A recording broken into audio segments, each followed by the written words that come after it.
touching me. The dust gets darker and the days get harder, and I can barely see, but the light goes under, waiting for a wonder. Why keep you hiding where the sun is dark?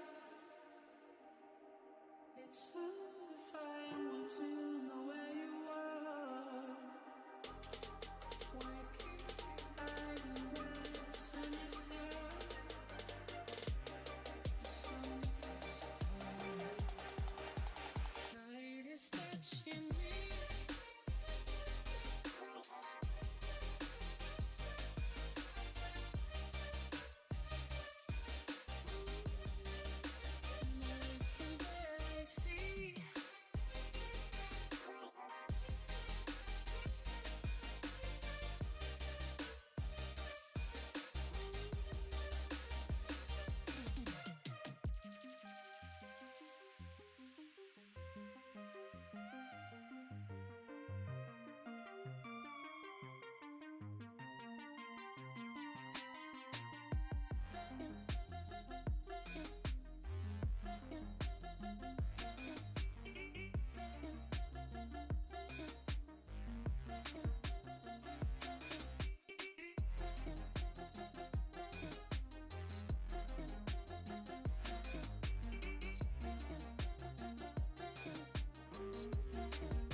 Why keep you hiding where the sun is dark?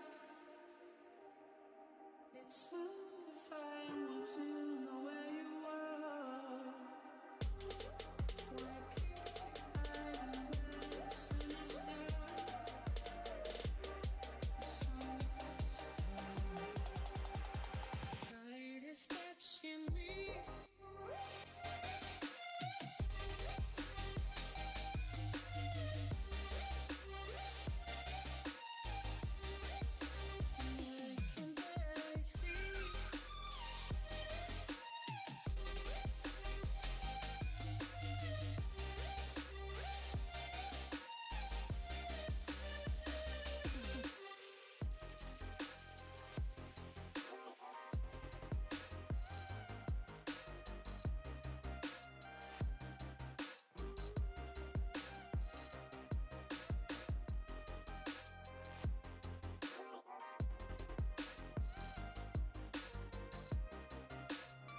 What a moment. Good evening, ladies, gentlemen, esteemed members of the YouTube chat. Thank you for welcoming in this new dawn here on the Positive Perception YouTube channel, and the first, I can guarantee you, of many, many brilliant broadcasts to come. Thank you so much for coming along this evening. Welcome to the first round of season number 6, would you believe, of the Positive Perception GT Championship. My name is David Wrestle, and I'll be calling the shots for you this evening, and I am super, and I mean super excited for this one. I've had a grin on my face all day knowing that we were kicking off this season today, and we have 6 incredible rounds coming up for you, starting at the iconic Autodromo of San Marino in Imola. It is it's just a classic track, isn't it? It's one of those that everybody enjoys. And thank you, first and foremost, to those who have jumped themselves already into the YouTube chat. Good evening to AC Sim Racing, Ash Coupland on track for this evening, but still jumping into the chat as always. Love to see that. And to Simon Storms, who's sending good luck to the number 33 car of Dino Hukanovic. I will probably butcher a couple of names. I do pride myself on these things, but if I get a couple wrong, I apologise in advance. As you said before, 6 rounds for this season. We kick off this evening at Imola. In 2 weeks, we head off to Silverstone before a Christmas break, if you will. We've got to give these guys a little bit of time off to spend with their families and so on and so forth before we reconvene on the 5th of January at Brands Hatch for a triple header. Yes, triple header. 3 races in one night for that one. We then head to Spa. We go for our penultimate round at Bathurst, and then we finish with a nighttime finale over in the South African continent at Kyalami. So 6 rounds, brilliant racing, and as well as that, we've got an absolutely stacked grid. 42 cars on the grid for this evening at the moment in time. We have been oversubscribed. Good evening as well to Ben22 Racing, Ben Brown, who's in the owned racing car for this evening. Good luck to you, my friend. Saw you running around. Livery is looking great, may I add. But yeah, really, really excited for this one. Qualifying will get underway in a few minutes' time. We've got a few bits to run through before we do that. Just coming back to him last season, championship winner Matej Zentko came home. It was an all Porsche setup last season, so you could run the Porsche, you could run the GT3, any of the GT3 mixes, or you could run the Cup car as well, which a couple of people did. Matej Zentko took home the overall championship trophy for last season and is in such form, running the number 1 car for this season. We'll come to him in just a second. Before we do that, we also have something that we do every season, starting from last season as well. We've made a lot of changes in the background at Positive Perception HQ between the last 2 seasons, and I think it's really going to ramp up things really well for this one as well. We actually had a driver of the season, which was voted by the admin team, and that goes to none other than our very favourite. It's not the little guy who looks a little bit upset at the front of the picture, but that is your very own Peter Phillips, who's in the session for this evening as well. He did such a fantastic job. He came in. He wasn't, I think you might mind us saying, wasn't particularly quick at the start of the season. Really got a grip of the Porsche though. Did a fantastic job, and I think everyone who raced last season will agree, really, really well deserved from him to be taking those honours. Will be coming out next season, but you can see just down at the bottom of your screen that little helmet there. It's a Positive Perception and Done Motorsport branded award, made from carbon fibre from a certain, should we say, illustrious and well-coined motorsport team based out of Milton Keynes. I think that's probably all we need to say about that one. But we are only a few minutes away from the first qualifying session of the season getting underway. It's a 20-minute qualifying session. All of our races this season will start off with a 20-minute qualifying session. Here at Imola this evening, we have 2 races for you, both 30 minutes apiece, so lights to flag sprint races. Before we do get into the business end of this and get into qualifying, what we'll do is we'll take you on a hot lap of the Autodromo di Nazionale Imola circuit with none other than the aforementioned champion from last season, Matej Zentko. He's driving in the Honda NSX this season, but what we'll do is we'll jump straight into a hot lap now and show you a lap of this iconic Italian circuit. So here we go then. You can see, just coming through the straight at the moment, it's a 141 this lap, I think. So I think Mate was quite open. He said he probably could have done something a little bit quicker, but steaming down that main straight. Going to be loads of slipstream coming. Just going to brake just before that curve on the outside, going into the Tamburello chicane. Going to be very, very busy coming into there. Gets flat onto the power as early as he can. And gets the run. Very important to get a good run out of Tamburello as you go in towards Villeneuve. You see, just drops down a couple of gears. Really, really difficult to get this one right, but you can see a little bit squirmy, but doing what he needs to do. Definitely on that kind of racy setup as they come into that very tight hairpin there in the form of Tosa. Definite overtaking opportunity if you can get the cut back coming out of Villeneuve and up that seemingly eternal hill up towards Piratella. This is going to be the one that's going to catch a few people out, I think. I'm sure we'll see at least one track cut, maybe even a drive-through throughout the course of this evening as he steams down into Acqua Minerale. Again, that double apex corner, really difficult. Not one of those places you're going to see cars going too wide, but we'll have to wait and see. I've seen it in some broadcasts in the past, and definitely another place here. They're definitely not number two, and I think if anyone tries it, it's going to be very silly as they go up into Variante Alta. Change the track limits in Assetto Corsa Competizione, I think. Based on my recent traversions across those curves, you can take a little bit more than you used to be able to. And then down the hill into the last couple of corners, the final two Ravazzas down into second gear. And again here, all about getting the exit. He gets a little bit squirrely on this one. I don't think he'll be too happy I showed this hot lap, to be fair. It's probably not his best, but comes over to finish that lap. It's a bit of a stormer, I think you'll agree. But anyway, we're just waiting now for them to come out on track, to be quite honest with you. That's literally all we're waiting for. There's no point me showing you anything at the moment because they're not there.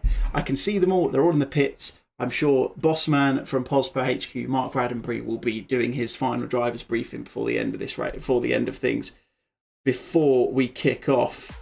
But yeah, he's excited. He's been nervous all day. And welcome in to the Mat 3Z in the chat as well. Let's go. I echo your sentiments entirely, my guy. I am, if you can't already tell, I'm super, super pumped. Beef. We've got a Niels Brewer fan in the chat as well in the form of Big Fluff. I'm just so excited for this. I really am. And thank you to all of you who have taken the time out and jumped into the chat for this evening as well. I can guarantee you it is richly appreciated. And if you're new to all of this, make sure you hit the like button, make sure you hit subscribe, make sure you do all of those good things, tell all your friends, and get on the grid. Look, I can't tell you to get on the grid for this season. We've got 42 drivers, as I said, waiting eagerly for qualifying to start. It will be literally any minute now. I have got the session on my screen in the background. You guys can't see it yet, but you'll see it in a couple of minutes once everything gets ready to go. But very, very much looking forward to this one. We got another couple of messages. Beef is sending his affections back to his adoring fans in the chat. Where's the Matt fan club at? The jury is there. Look, there's so many new names in this. I'm going to have to get used to all of these. If there's anyone you need me to know, give me their real name and I can guarantee I'll figure it out for you. We'll get to it, I promise. Big Fluff also suggesting that Beef is better than Max Verstappen. I think he's probably a little bit nicer, in fairness, and a little bit less contentious than the aforementioned Dutchman. And speaking of Dutchman, we do have Mr. Martin Eutelings in the server tonight as well. He's looking quick. He is looking really, really quick, I have to say. Super impressed with the way he's come out. Practice times were looking good for the Dutchman, for the 666 Bentley. But yeah, looking forward to it. We've got a good set of cars as well, good mix of cars on the grid. We've got a handful of Audis, a couple of Porsches, loads of Aston Martins, a handful of Hondas as well. So it's going to be a really interesting mix. It's going to be interesting to see kind of how that splits across the sessions and things like that. So what we'll do, just get things kicking from our end because I believe we are ready to go. So let's just go and jump in to the actual race itself, into qualifying, I should say. We don't need to worry about the race just yet. So let's go around and let's see a couple of cars on track. Thomas Schrank, another of the new names on track. We've got loads of people sending thoughts and good vibes into the chat. AC Sim Racing, Ash Cooper is still there. Yuri Van Dongen is in there. He's sending his support for Mate Zenko, our former or reigning champion. He's got a lot of stiff competition though. He's going to hold on to it for this time. We've got Steve Aldridge sending his support for the Badger and SAR guys. There's plenty of them, including his lad Sam, who's in the silver class, I believe, this evening. Probably one thing I should mention, you've got your silver, you've got your pro, and you've got your AM class racing all on the same track this evening.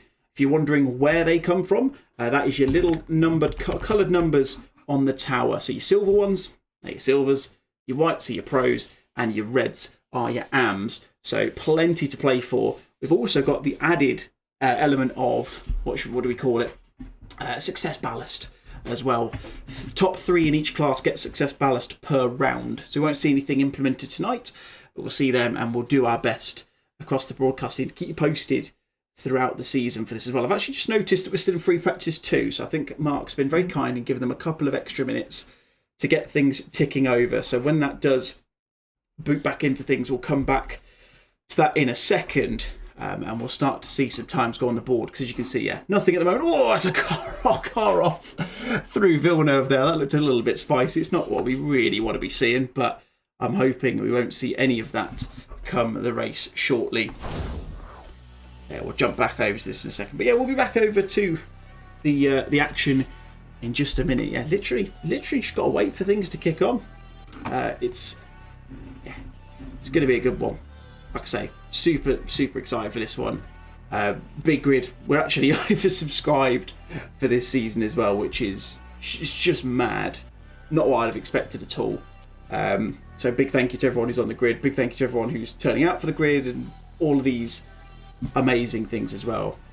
You guys are just amazing. Like I say, thank you for those of you who are jumping into the YouTube chat as well.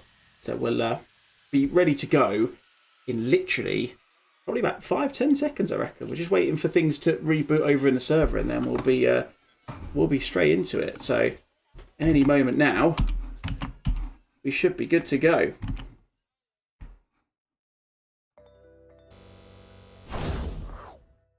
So here we go then, gang. Let the carnage commence.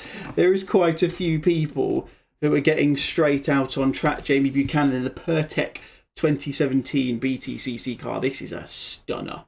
One of many that our boss man at Positive Perception, Mark Raddenbury, has made for this season. I'll try and point them all out. I'll try and credit designers where possible.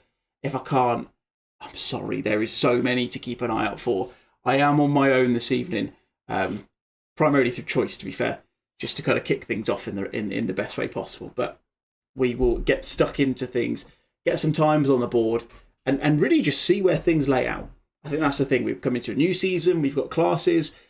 Some people haven't raced with people on here before, so it's going to be really interesting to see how things kind of size up, really. We might have a few people who are maybe faster than they probably should be. We'll have to change some classes around. That's all the thing. But I mean, look at that track map.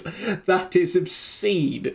How many people are coming out? Let's just do a quick check. Let's check final numbers. 41 in the server. We've lost one person. I couldn't possibly tell you who it is. But hopefully we'll see that come back. But 50 have signed up. So we've got the full quota that we possibly can now. I'm thinking Brands Hatch, round number 3.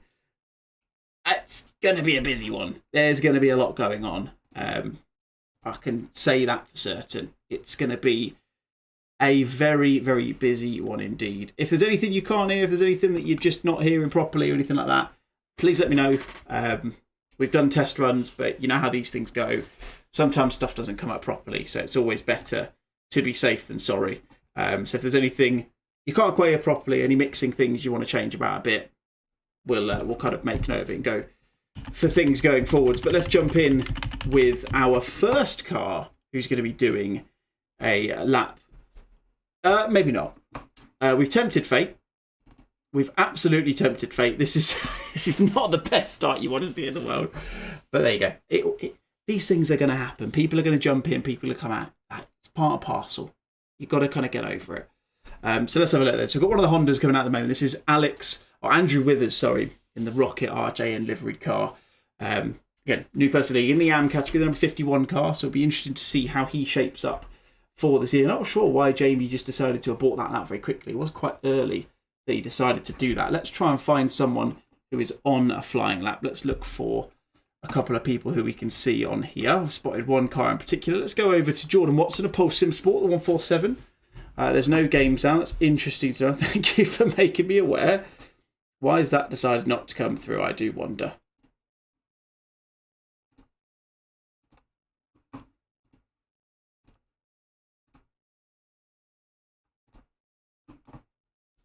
think I found it. Right. Let me know if it starts coming through at any point. I don't know why it's decided it doesn't fancy it. Which is very annoying indeed. You should, yeah, Paul, you're absolutely right. You should get some audio on here. I don't know why it's not decided to come through though. It's not something I'll be able to fix right now, I don't think. So I'd rather call the action. So apologies for the time being. You have to just listen to my dulcet tones for the time being. As Jordan Watson puts in the provisional pole time, 1:42.1, immediately usurped by his teammate Miles Dixon in the 94 Honda with a 41.6. Martin Oetterling, I would assume, is just getting himself wound up a little bit as he puts in 1:45 for the time being. Reese Atkins, if you want to make some easy cash, car 40 for pole. I mean, that's a big claim. That is a big claim. So number 40 is Niels Brewer. As you see, yeah, definitely getting a lot of love and affection in the chat, which I like to see. Personally, it wouldn't be my bet, but I'd love to hear your thoughts for pole position, race 1 winner, and race 2 winners in the chat as well. I'm not that clever. I can't build together I can't do a little vote and poll thing on YouTube. I've not got that much. I've got that much knowledge at this stage. I'll be completely honest with you. But yeah, we'll come back to that at some point in the future if we can get that working. So there you go. Yeah, Niels, I mean, puts in a good time. 7 tenths off, or 8 tenths off at the moment. Miles Dixon is going to be a quick one. I think he's probably going to be up there. Raced him a few times. He's going to have some pace, that much is for certain. Let's check in on boss man, Mr. Raddenbury. This was a surprise for me for this evening. He's been going on about the surprise all day ahead of this stream, and he didn't want to tell me what it was, obviously, being a surprise. Oh, very, very spicy coming out of Variante Villeneuve there. Not what you want to be doing on a qualifying lap, that much is for sure. Sitting in P8 at the moment. Or P9, because Matt Damon, that is Matt Damon, by the way, not M. Damon for anything else, Matt Damon in an AM car going on to P2 in the 122 Aston Martin. That is a very quick lap for an AM driver. Again, things we might need to make a little note of going forwards. A 41.935. There's a car off to the left-hand side as Mark Radbury goes through Aquaminerale and up the hill towards Variante Alta. It looks like he is actually half a second up his mark at the moment. So on for just dipping into the 142s, although he has lost a lot of time going through Variante Alta. So he's just dropping down the timing charts at the moment. Daryl Young comes in and gets in between Miles Dixon and current pole sitter. This won't be a surprise to those of you who know the SAR boys. Marcel Stange puts himself on pole at the moment with a 141.1, which is just, it's like, if you've raced with Marcel before, it's just Marcel things. It's just what he does. I don't know how he manages it. He's something else. As there we go, Mark Radbury comes over, doesn't actually improve. He's a 3,000ths of a second off his best time at the moment. Let's go to someone who obviously is improving at the moment. Anthony Brown in the number 45 SMWD Ajax Racing team. One of the many guys represented by Sam Aldridge's many beautiful designs at the moment. As you can see, I mean, you see how busy this is at the moment. Let's see if we can get a bit of an idea from his passenger view, shall we say. Let's just kind of see how we're getting on. Evening to Galingo Swago as well. I don't know what that means. I don't speak whatever language. I can't even detect what language that is. That's not very good for me. But as you can see, Brown going into Aquaminerale. Coming back up the hill, I can't quite see. It's an Audi in front of him. There's quite a few of them, so I couldn't tell you exactly who that was. It's not the number 22 car, because that's not an Audi, I know that much. That's a Lexus. That is Ben Brown in the 22 Lexus, if I'm not mistaken. But you can see, yeah, just come through. He's got a couple of attempts, although not the best exit coming out. Oh no, in fact, I think he's backed off of this one because that was a very early shift indeed. Let's go over to Ben Brown in the Onid Racing 22 Lexus. Lovely guy is Ben. Sure, he's been looking forward to this one. He's actually streaming his own point of view this evening as well. If you want to have that on in the background as well, I suggest you watch both, because that would be nice for us as well. But coming over the line is P14 at the moment, 1.7 off. Gains, 4 tenths of a second. Puts himself on the outer reaches of the top 10. There's a lot of people going quicker. One of them included is Mr. Martin Oitlings. I mentioned him already in the Oosterberg Positive Perception branded car. He's a big fan of the orange, being a Dutchman, of course. He's lost a little bit of time going for Aquamin and Riley, but still a tenth and a half up, losing a little bit of time. But, I mean, look, we've got, 11 and a half minutes left to qualifying. It's an optimum track. Oh, it just goes a little bit wide there. So that's going to be the end of that lap for him. Let's go over to one of our AM class drivers. I don't think he's going to be an AM class driver for a while. Is Matt Damon in the 122 Heart of Racing machine. I think that's one of the liveries that was released as part of the latest update for the Spa 24 Hours, if I'm not mistaken. He's currently sitting P7. He's actually a tenth and a half up at the moment. So he's doing a good job doing that. As you see, a new name drops himself into P2 on the grid at the moment. That is Ash Coupland in the number 5 car. He is running in the Positive Perception car. He's running a very nice monochrome alternate split down the middle livery. Made that a bit of a mouthful, didn't I? As you can see there, that's going to be an invalid lap there for Mr. Damon. Mate Zenko, our current reigning champion, of course. I've mentioned him. Oh, that is very sideways going through Piratella. Goodness gracious me. That is not the quickest way through that corner. I can tell you for now, that man. But he's still half a second up. So he's going to be going just outside the top 10, it looks like. But just to name out a couple of names, we've got Rich is in the 89 car. He was going a little bit quicker. He's dropped off the track now. We've got Ollie Geel going quicker. Stephen Derrick going quicker. So there's quite a few people who are making improvements across the lap at the moment. It's actually, there's so many of them. It's really difficult to keep an eye on who's doing what. Mate Zenko coming into Ravazza 1 and into Ravazza 2. He's got to get the best possible exit. He's currently 8/10 of a second up, and that is kind of stagnating 8.5 as he goes up towards the line. Where is that going to put him on the chart on the grid at the moment? It's going to put him up into P9. That is pretty good indeed, but I'm sure our reigning champion will be hoping for a little bit more in the Yokaida 86 livery car. I believe it's the same livery as what Marcel Stange is driving. Yep, I am correct in thinking just a different colour. So it's nice and easy for me to tell who is who. Jordan Watson now is going quicker. He's just actually pipped Ash Coupland by 0.02 of a second to the second place spot on the grid. So he'll be lining up alongside Marcel Stange as it stands. But if he carries on the form he's on, he's actually going to be improving and potentially, just a little bit of time going through Piratella there, but potentially going to be putting himself up into the echelons of pole. Oh, that's a little bit squirmy, and that's actually lost him all the time that he gained. He's still up on his time, but not by really anywhere near enough to get himself back onto pole. Yuri Van Dongen, bit disappointing from the champ. We hold him in high esteem, Yuri. That's the problem. Like, when you've got that number 1 on the car, you've got to deliver.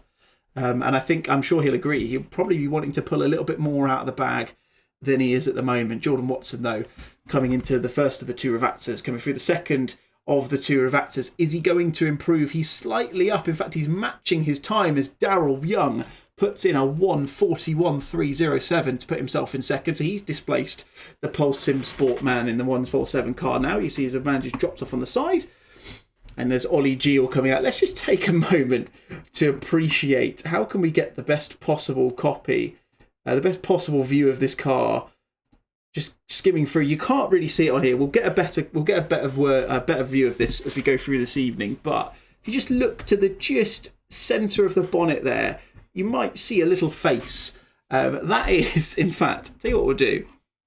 Let's go in and let's just do this. Let's show you what we're looking at. Let's go free cam for a second here. I'm not very good at this. That is Mr. Rattenbury himself. That is your boss man. I mean, make of that what you will. That's apologies if you've given the kids nightmares by having to have a look at that. I'm sure it won't be saying it, but it's a fun little livery to see on the screen. Daryl Young going quicker again. And I'm starting to realise I probably need to pause in my words a little bit at certain points of this broadcast. But yeah, going quicker. In fact, he's lost a bit of time. He's backed out of it. That's Mark Rattenbury on the inside there, giving Jordan Watson a chance. He's now 0.3 up nearly. So, I mean, put it this way. I can see the live timings. This is something we're working on. So we are going to be looking to put live timings into the broadcast from the next round, hopefully. So working on that as we speak. So we'll be able to put them into the YouTube chat. Go forwards. Oh, as Watson goes very wide there, I assume that's going to invalidate his lap. I can't see that it has. It still looks like it's going to be going through, but he has lost all of the time he gained.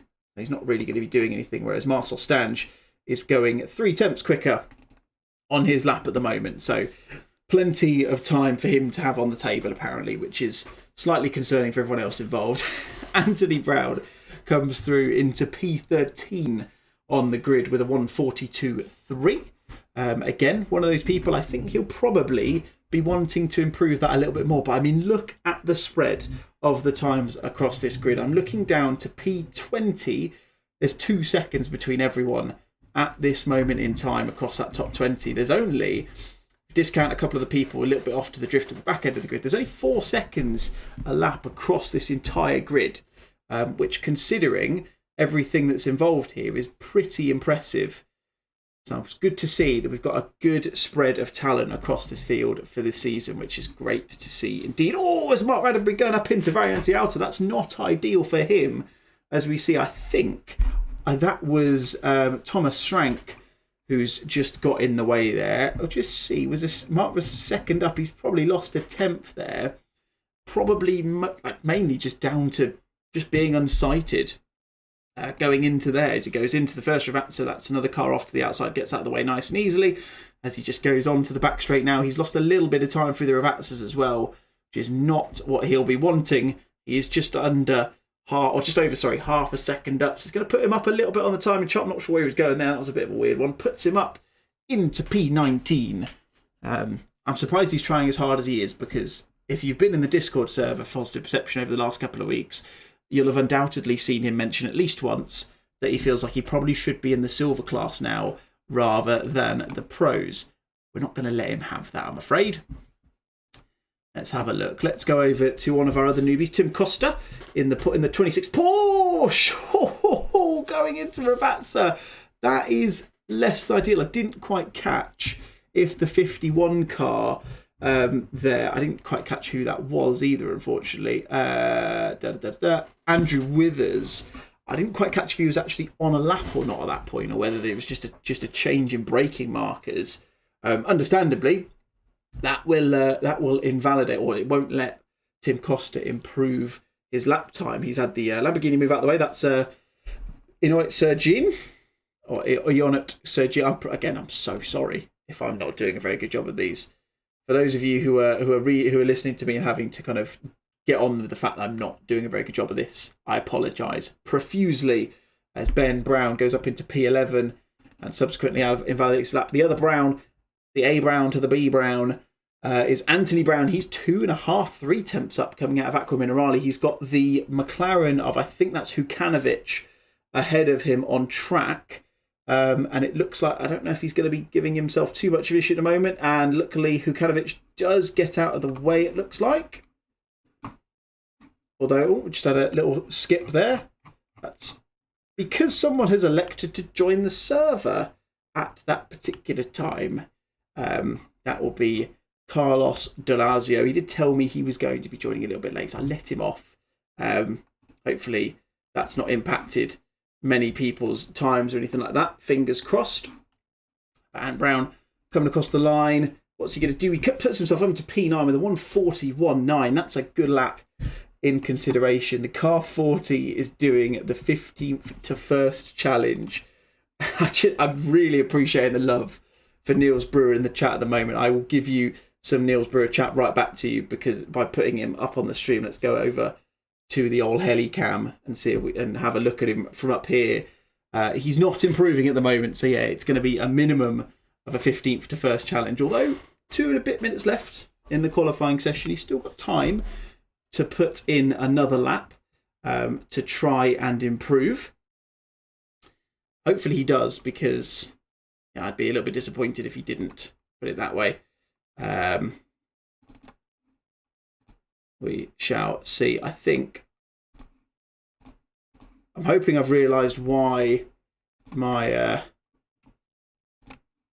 audio has decided not to work. I will come back to that in a second, but I think I have figured out why that is not wanting to work for today. So hopefully we'll get that sorted in a few minutes' time. I hope anyway, because I don't want you guys to just have to listen to me. Nobody wants that. As you see, Niels Brewer coming across the line. He's not going to be improving on his lap time, as you can probably imagine. But he has got, like I say, he's got plenty enough time to get another lap in. Those who don't, we're looking at Ben Brown. He's not going to have time to put a lap in. We've got Mike Richards in the Monogatari A Good Smile 89 Bentley. That's a mouthful. Don't say that after a couple of drinks. Josh Copeland also in the pits, as is Jake Jenkins, Enrico Sosai Gomez, Thomas Schrank, Poe, Nick Karagiannis, and Andrew Withers all in the pits. So they will not be improving. I think that's everyone. Oh, Mark Cooper will not be improving in the 48 Honda as well. So no chance for him to improve. One person who I think will probably be wanting to improve is the man on screen at the moment in the podium sim racing cross UAB esports car, Conor McCulloch. This is another one of Mr. Raddenbury's finest. So you see him in the background of the picture. He's 3 tenths up at the moment, not enough to really kind of shoot him too far up the timeline, and that will be his last lap as well. Matt Redfern in the Big Brain Racing car. Can he improve? He can't, but it looks like he's got another chance to improve. And talking of improving, he doesn't. I'm going to move over away from him. Talking of improving, I've not really paid anywhere near enough attention to this man, Marcel Stange, who's decided to go and put in a 140.7, which is absolutely nuts. That is alien pace, I think you'll all agree. And so far as I can see, I don't think many people are going to catch him. Daryl Young on your screen is qualifying time, a hit 0. So this is everybody's last laps. So you've got Daryl Young, Jordan Watson and Kyle Wright, the only people within a second to be able to have a chance of potentially usurping that spot at the top of the grid. Daryl Young's, to be fair, he had a chance. He's kind of gone a little bit deep into Variante Alta there because he was 3 tenths up. He's now lost a tenth or so. But if he does get the last corner right in that Wild Things Racing car, there's every chance he could pull out a madness. Although he's actually losing a bit of time. He could, if he gets the exit right, he could give himself a chance of being on second on the grid. But it doesn't look like he will. He's not going to improve by the looks of it. He's going to stick where he is. Will he improve his time though? He won't. That is P3 for him, as Carl Wright coming up in the Audi in the R8 up into Variante Alta. Again, he's gaining a little bit of time. Realistically, though, these times that these guys are putting in are really just there to kind of shift themselves up the grid a little bit. They're not going to be doing anything major for the time being. Marcus Hagel is actually the man on the biggest improvement. He's half a second up at the moment. So he's going to be putting himself up into P8, I believe, kicking Ant Brown out of the top 10, which he does. Yeah, 9.927 off in the end. Tim Costa's improving, but it looks like he's run his last lap, so I'm not entirely sure what he's decided to do there. But what we'll do is we'll drop back. What we'll do is we'll drop back into the right area of the stream, and yeah, we'll kind of get ready for the race. Really, that's what we've got to do now. So the next thing we've got to do is get ready for this race. So it's going to be Marcel Stange, your pole sitter for the first round of the Positive Perception GT season number 6, with Miles Dixon alongside him and Daryl Young and Mate Zenko, our championship or reigning champion. But yeah, Yuri Van Dongen, yeah, good spot, mate. I completely missed that, I do apologise. Coming up in 4th. So what we'll do is, if I can do it well, we'll get you a nice little, we'll get on the Positive Perception Segway, and we'll get you a little view of this beautiful grid that we have shaping up for us for this first race of this evening, as we get ready for things to get underway. So there we go. Hopefully you can see our grid. We'll talk you through everybody we can see. I'll do my best anyway. So yeah, as I said before, Marcel Stange on pole. Let's slow this segue right down. Marcel Stange on pole with Miles Dixon alongside him. Daryl Young and Mate Zenko, as I said, your reigning champion, sitting up on row number 2. That is Jordan Watson and Ash Coupland in that aforementioned Positive Perception livery number 5 car. That man has stolen my my number for this season. Carl Wright and Marcus Hagel in 7th and 8th with Sam Waldridge. And and new boy for the season, Matt Damon, coming in P9 and P10. Ant Brown and Ionet Sir Jean rounding up in P11 and P12. And there's the Onid racing car of Ben Brown alongside Tim Costa in 13th and 14th. Niels Brewer, the man of all the vibes. We should have a quick look at him for a second. Let's just enjoy the vibes that we're getting at the moment. OnlyFans, bless it. There's all sorts. Beef is getting all the love in the stream this evening. And you see Martin Oiterlings alongside him. Alex McGee sitting there in P17 with Matthew Richards alongside him. Peter Phillips in the Wild Things racing car, driver of the season from last season in P90 with Josh Copeland alongside him. Dejan Hukanovic with Mark Raddenbury for company in P22 and 23, 21 and 22. Conor McCulloch and Matthew Redfern. Again, apologies if I'm getting these names wrong. I don't know everyone at this point in time. Look, this is pro streamer moves. I'm having to go down the grid to... Oh, I did that, didn't it? There you go. It's gone and reset it all, which is... It's just not ideal. Do we try and go back through? Do we stick true to it? So let's do this. Let's do it. Let's go. Let's go back through it. We've got time. There we go. We're not too far off, so we'll spin it around. There we go. There we go. Who said this isn't professional, eh?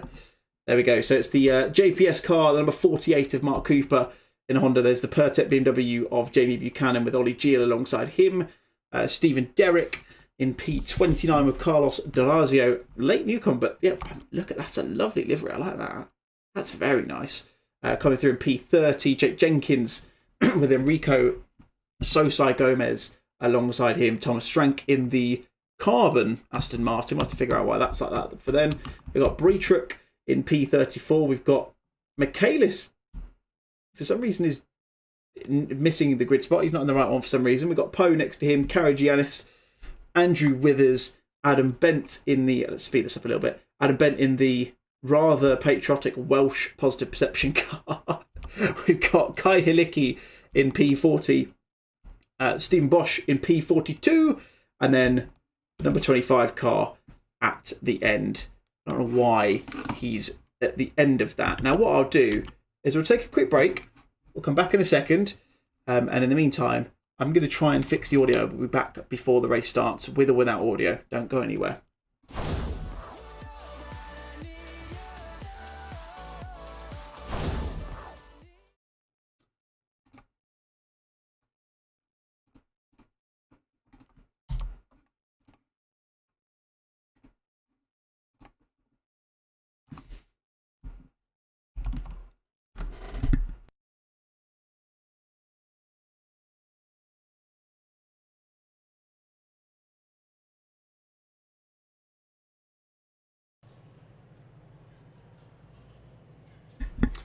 Hopefully, I fixed it. We'll probably get a better idea in a minute, but hopefully we should be able to hear some audio in just a second. Let's get a bit of an idea. Let me know if you can hear the Yokoda 8641 car of Marcel Stange as they get off for the formation lap. Hopefully you can. Something to keep an eye out for future notes. But as they get underway for the formation lap here, spicy from Louis Jordan Charles, fixed, lovely stuff. Thank the Lord. My heart has been racing ever since someone told me it wasn't working. So I'm glad we can hear it all now. But realistically, let's just get really, really keen and ready for this race. I'm super excited for it. I'd love if you guys can let me know in the chat who you think is going to be taking the win on this one. Personally, I'm throwing it out there. I can't see Marcel Stange being challenged. Who knows? It's probably worth noting that the grid for this race will be the grid for the next one as well. So one qualifying session sets the grid for both. There's not it's not going to be any reverse grids or anything silly like that. That's just no. That'd be too messy. Not 42 cars. That would be, yeah. The less said about that, the better, I think. So, yeah. Give me your shouts in the chat. Let me know who you think is going to be winning this one. Marcel or Badger Boy for the win from Steve Aldridge. That's an interesting shout. Ant Brown just outside the top 10. It'd be an interesting one. I'm assuming that's Badger Boy anyway. I know he likes his badgers for some reason. I don't know why. Interesting shout from there. If Beef doesn't win, the others are cheating from Big Fluff. So very much the shout there. So it's still the P15 to first. That's still on. It can happen. You never know. You never know. We shall see very, very shortly. Indeed. They come through Ryan Alta, Marcel Stange, they'll come up. I'm assuming they'll drop into double file any moment now. It'll be that really awkward, awful ACC set into double file thing that I not a lot of people like, I don't think. I mean, look how far this grid goes back. Look at this. The guy at the back, so Nadir Balozzo, is going through Aqua Minerale at the moment. That is obscene. This is ridiculous. I don't even know where they're going to start when it comes to this. But coming through the Ravazzas to finish off this formation lap. So Marcel Stange leads you away from Miles Dixon. Daryl Young and Mate Zentko make up your second row. Jordan Watson and Ash Coupland, 5th and 6th. Carl Wright, Marcus Hagel, Sam Waldridge and Matt Damon are rounding out your top 10. People to keep an eye out for. I'd keep an eye out for the Brown brothers, who are affectionately named, even though they aren't brothers. That's just what I'm going to do from now on. But as we get ready to go here for round number 1 of the... No, we don't want that. As we get ready for round number 1 of this start of the season. Annoyingly, it's decided to do a replay. I can't stop it doing this for some reason. That's very silly. That's a very silly process to be in, because I'm pretty sure they've started. We're going to miss the start of this one, guys. Hopefully it'll come up any second now. We're going to see them all coming into the first corner in just a second. This is why you shouldn't press the buttons that you shouldn't do, that you're not supposed to. There we go. So you see them just coming into the final corner. Marcel Stange has been jumped at the start. There's a couple of drive-throughs on the start for Ash Coupland and Mickey. Oh, there's contact between Marcel Stange and Miles Dixon. That is not the start the number 41 car would have wanted. He's all the way down the grid, and Miles Dixon looks to have made it away without any major issues. That is interesting indeed. We'll have to see. Oh, there's Ash Coupland off in the background as well. This is getting very spicy.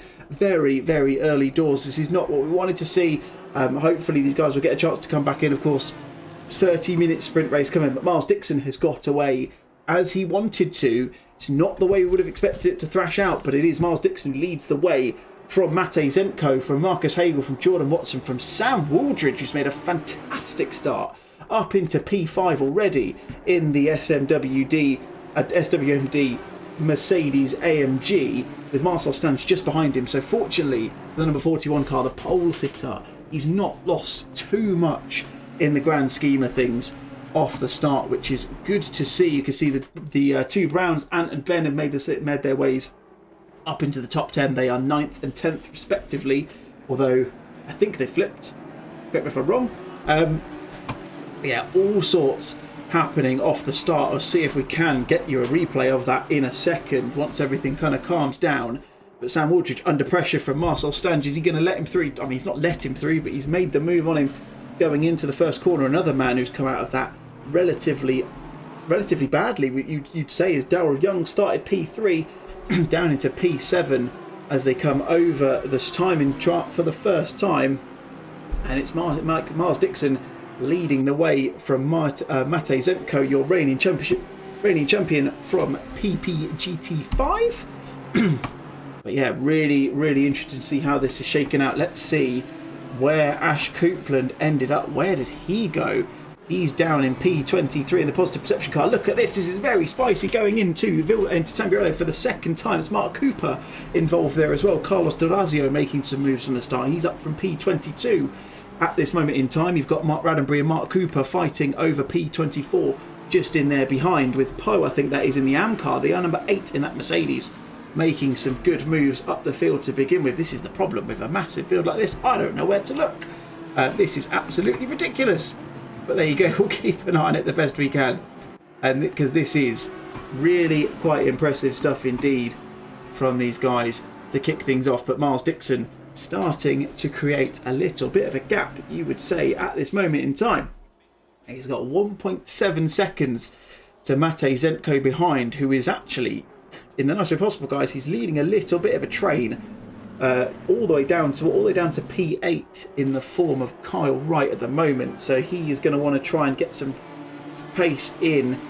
And if you're Marcel Stangen's position, you're probably wanting to try and get a few of these scalps early doors and just try and kind of get yourself in the position where you can really kind of, well, put the squeeze on Miles Dixon, because at the moment he's having it all his own way. He is disappearing off up into the distance on his merry way. You can only assume that's going to be a good time from the Pulse Simsport number 94 car. It's a 42.3 on that lap, only 2 tenths quicker than Mate Zenko, surprisingly enough, but somehow managed to gain a couple of tenths of a second off the start. Let's have a bit of a look further down. You've got Alex McGee and the McGeezy Motorsport Audi number 38 car, putting Richards under a little bit of pressure in the 80. Is he going to go for the move up into Tamburello? He's not. Probably rather sensibly thinks better of it as Josh Copeland makes the move. He's got himself up into P17 there, making the move on that occasion. You can see there, just going himself up into P17 past, shall I say, Mark Neuterlings on that occasion. I mean, there's so much going on, it's impossible to keep an eye on where to look. Look at this, Kyle Wright pushing Daryl Young up the hill, up in towards Piratella. As it just gets a little bit of oversteer, look like going into the right left-hander there at the top of the hill. But that's not deterred him from the back of that Wild Things Audi. He's so close behind. You see a little bit of damage on the front of that number 9 Wild Things racing car. I will promise you, I will try and get you a replay once this all decides to calm down, because it's not doing such at the moment. It's still all very, very spicy indeed. You can see there the gap at the top of the timing tower is all. Actually, Carl gets a good exit, although just has to sit back in. Sam Wooldridge dropped a couple of positions over the last couple of laps. He's back down into P8, and it's Anton Ben Brown who are leading. Oh, that's a big move from Kyle Wright down into the first of the 2 Ravazzas. Can he get alongside for the second one? It's probably not the best thing to do, and quite rightly thinks better of it and just sits in behind Darrell. But that's going to give Sam Wooldridge the chance to have a really, really nice tow. In fact, let's do this from the rear wing of the number 24 car. As you can just see, he's just going to get alongside. Is he? Carl's covering the inside really nicely. Is he going to be alongside enough to make the move? He's going to try it around the outside, but no, Kyle just covers him off and keeps the position for now. But look at that already. That little bit of battling has given Daryl Young all the impetus he needed to get back up onto the back of Mate Zenko, who has actually fallen back a little bit. He's lost a couple of positions. He's dropped from P2 to P5. And what we'll try and do, I mean, this is going to be difficult to do, to be completely honest with you. But let's try and let's see if we can get the replay and show you exactly what happened at the start of this. This is from the start of the race. So Zenko going around the outside. It just looked like Stanch got caught on the inside there. I mean, Mate's actually made it through without any major issues. We'll catch that from another angle and let's see if we can get over to Marcel's point of view as he's just coming in to Tamburello, and yeah, just gets on the curb a little bit, or very deep into there, and just gets spun, and Daryl Young caught up in that as well. That is it's not what you want to be happening in the first race. Of course, lots of new people, always again side by side for very anti-out there, goodness me. It's not what you really want to be doing at the start of a new season. As we see is that Josh Copeland off, and it's Mark Cooper off to the side as well. I'm not sure if we can see what happened there. It's the 48 car, the 15 I believe, so see if we can catch a glimpse of it. Just coming into Aqua Minerale, it looks like Mark just gets a little bit out of shape. Oh, and I don't know whether that was a tap from the number 15 car, or whether it was self-inflicted by Mark Cooper in the John Player Special. That's a lovely livery, to be fair. I mean, that is, as iconic as liveries go, that is chef's kiss. That's a beauty. That one is. As Mark Neuterlings, we see there, has just dived into the pits, which is a real shame to see. We've actually lost a few people, which is really disappointing to see. One of them, in fact, no, Ash Copeland is still running, so he was one of the ones I thought we may have lost just due to what had happened. In fact, we haven't really lost anyone. It's just because people are pitting, so we're having to see. In fact, Mark Raddenbury in the pits. That is not what you want to see. He's got a stop-go 30. How's he got that one already? Number 24, Louis Jordan Charles, front damage. It looked like he might do, doesn't it? Yeah, a little bit of wobbling on the Audi from Cara. I'm not sure if that is the case. It's Jamie Buchanan on the inside there, just kind of doing evasive action as best he can. He's down in P38 and a lap down at the minute. Matej Zenko really having the squeeze put on him by Cara right now. He's had a bit of pressure, really, from anyone who's been anywhere near him since the start of this race. It was Marcel Stange to begin with. He made the move. In fact, no, sorry, it was Marcus Hagel who made the move. Then Jordan Watson came through. Stange has made the move, and now he's got Carl Wright all over his rear wing at the moment. Gets a good exit out of Variante Outer. Can he get the move done? I don't think he'll do anything going into the Ravazzas. We've talked about this before. So we'll just see what comes through there. No, a little bit sideways from Zenko. They're just coming out of the exit that corner, and this has given Kyle all the experience, all the nous he needs. That is as quick as you like. I mean, look at him. He's already alongside him. That just shows you how much of an impact that can make. I've even just had an... So we've got this new stewarding sheet that I put on for this evening. Actually already filled with the amount of incidents we've had. It does pick up on every single little touch, to be fair. So it could be something a lot less bad than it actually is. But yeah, there's clearly a lot happening. It's probably the best way to put it. Let's go a little bit further down the grid. Dino Hukanovic has got Mark Cooper for company as they go into Tamburello. Mark's going to make the move here, is he? No, just thinks better of it and just feeds in behind the number 33 Optimum Motorsport car. They've got Josh Copeland a few tenths ahead of them. But we're seeing a lot of little packs form at this moment in time.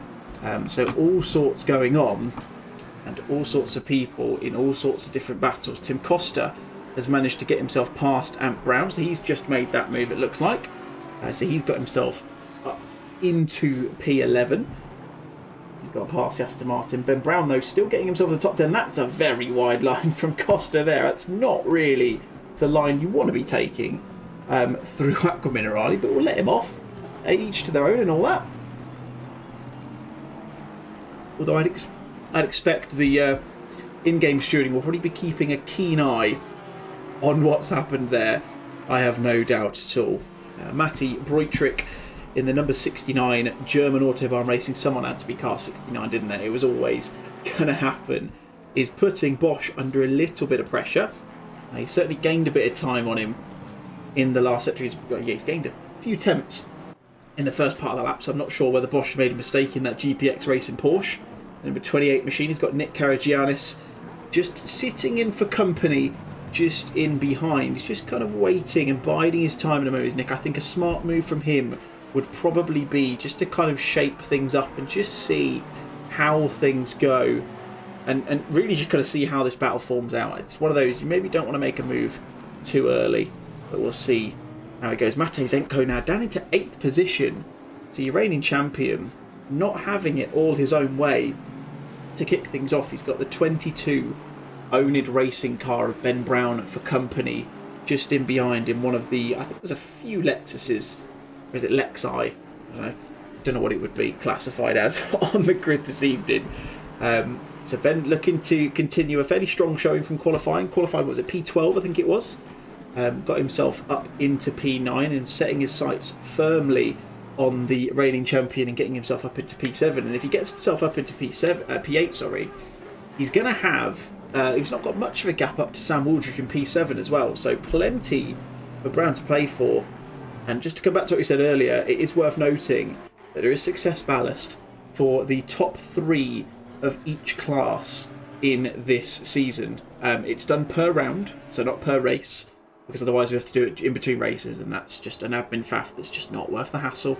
But at the moment, Mars Dixon, Marcus Hagel, Marcel Stange, all the M's are getting your ballast in for round 2 in the pro class. I'm looking at the rest of them. Matt Damon in Sir Jean, and I think it's Matt Richards. Is it Matt? Mike Richards, my apologies to you, Mike, if you watch us back. Mike Richards is currently the man, the 3 in the AM class who are going to be getting the ballast for them. Silver class, we've got Tim Costa, we've got Mike Redfern, and then we've got Carlos Delazio, who are going to be getting it from there. So still plenty to play for. 17 and a half minutes left to run in this race. It's quite ridiculous to think that we've had 14 minutes of this already, on pretty much 14 minutes already in this race, which is quite impressive. As there we go, Sam Waldridge actually lost a position. You can see there, we'll just look at the wheel, see, look back to the Lexus of Ben Brown. It's actually been overtaken by Matej Zenko, so the number 1 car up into P7. Bit of a gap forming up to Kyle Wright, though, who's not really making any major opinions or views on the back of Darryl Young. So Darryl's just kind of sitting in behind Jordan Watson up there in P5. So still plenty to play for, but plenty going on really all the way up and down the grid. Let's jump back a little bit towards some of the other cars. Kai Halicki, who's sitting in P29. He's got Bosch just behind him in the Porsche. Very close behind him, Sandro Bosch. Not Steve. Where did I get Steve Bosch from? Goodness me. I've no idea we've got that one. We have lost one driver by the looks of it. We did have 42. We now have 41. I can't say for certain who that is. It's unfortunate to see. It is part and parcel of this kind of thing. I appreciate it was a little bit busy at the start. That will be something I'm sure that Mark Radenbury, our manager, Posper, boss man, whatever you want to call him, I'm sure he'll be keeping an eye on that, because I know he prides himself and prides our races on very high quality racing. So yeah, bit of a shame to see that, but I'm sure we'll see that get sorted for the rounds going forwards. I suppose I should probably address, it's not really the elephant in the room, it's the Vibe King in the race at the moment, Niels Brewer, the 15th to first challenge. Not quite going his way at the moment, as he's currently sitting in P12, although I've just noticed in P14, that's Jordan Watson, so he has had a big old issue. Can we see what has happened to the number 147 car? Have I got a replay anywhere? I don't think I have. I can't see it, unfortunately, which is a bit of a shame. So I can't tell you what's happened to him there, which is a bit weird, because yeah, he lost a lot of time. He did a 156.5 on the last lap, so must have had some sort of discernible, obvious damage on the car. So just a big mistake, it looks like, on that occasion. See now, Matej Zenko sitting in P8 still. Although, wait, let's wait for the timing tower to decide itself. Yeah, 3 down, 11 to go, boy, for Niels Brewer. He's 1.1 seconds off Tim Costa. So look, there's time and there's positions to be gained. We're just over half distance. There's still plenty of time for this to get better for the Beefcake, or whatever affectionate name you'd like to call him, throughout the rest of this stream. I don't know what to look for. I am scrolling through the timing chart on my screen like an absolute madman and trying to see what to show you guys. There is so much to show you guys, it is ridiculous. Let's go back to the battle for P29. So we've got a few cars still sitting up in this. Oh, Sandro Bosch looks at the inside of Davari Anti-Alta. That's not a move that's going to work, although that could be very smart. It looks like it's just put Halicki off camber a little bit, going into the first apex, but it's not done enough for Bosch to make any kind of indent on that tyre. Look, I mean, realistically, he didn't really get the best exit. Oh, as Bosch goes a little bit wide, that's going to give Karagiannis a chance to get up the inside into the second Ravazza. Oh, just gets chopped off a little bit there. That was a little bit spicy from the Porsche there. It's not the safest of moves you will ever see in your life, but it looks like he's just about going to hold on, although we know that is a slippery car in a straight line, that McLaren. Will Nick look to make the move? No, he backs off, brakes very early there. You can see as they go into Tamburello, and that is Ash Coupland. Looks like he's making the move on, I think that's Breutruck, just in the background there. So you can see, yeah, there, Ash Coupland started, P6. Of course, got caught up in that early incident. Shall we see if we can find what happened to him as well?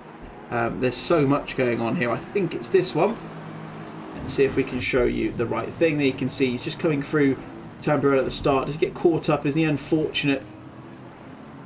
Let's see. It's not an ideal. It didn't look that bad, did it? To be fair, it wasn't the worst thing in the world. You want a cheeky update for car number 12? Chris, of course. We probably should give an update to Mr. Rock, shouldn't we? It's worth pointing out that you can probably see in the bottom left corner of your screen there is a rotating selection of logos.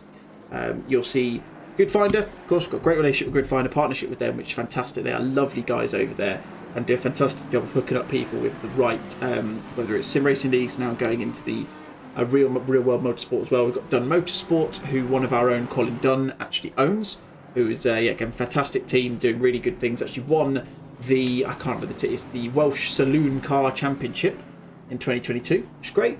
And Chris Rock is actually the owner of KCM IT Services, who these servers are now run by.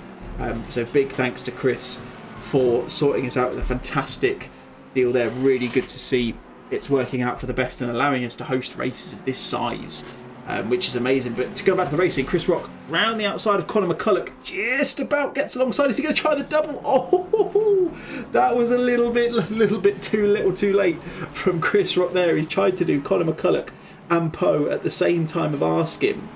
Hasn't quite worked out for him. He did give it a good go. I think it was probably one of them. He thought he'd gotten past Connor, thought he had the move done.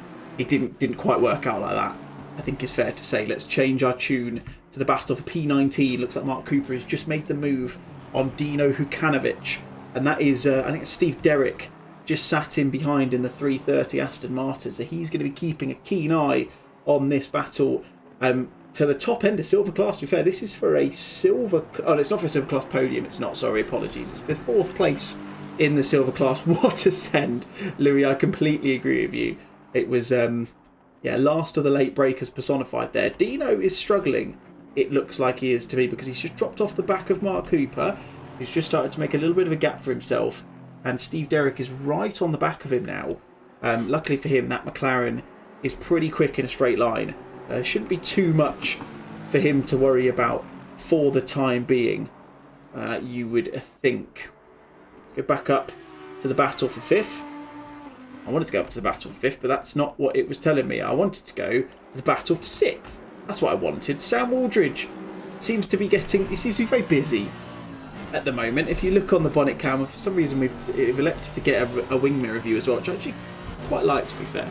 As we tick over to the 20-minute mark with 10 minutes left of this race. As you can see, Zenko under a bit of pressure. That's a great apex there from Sam Waldridge.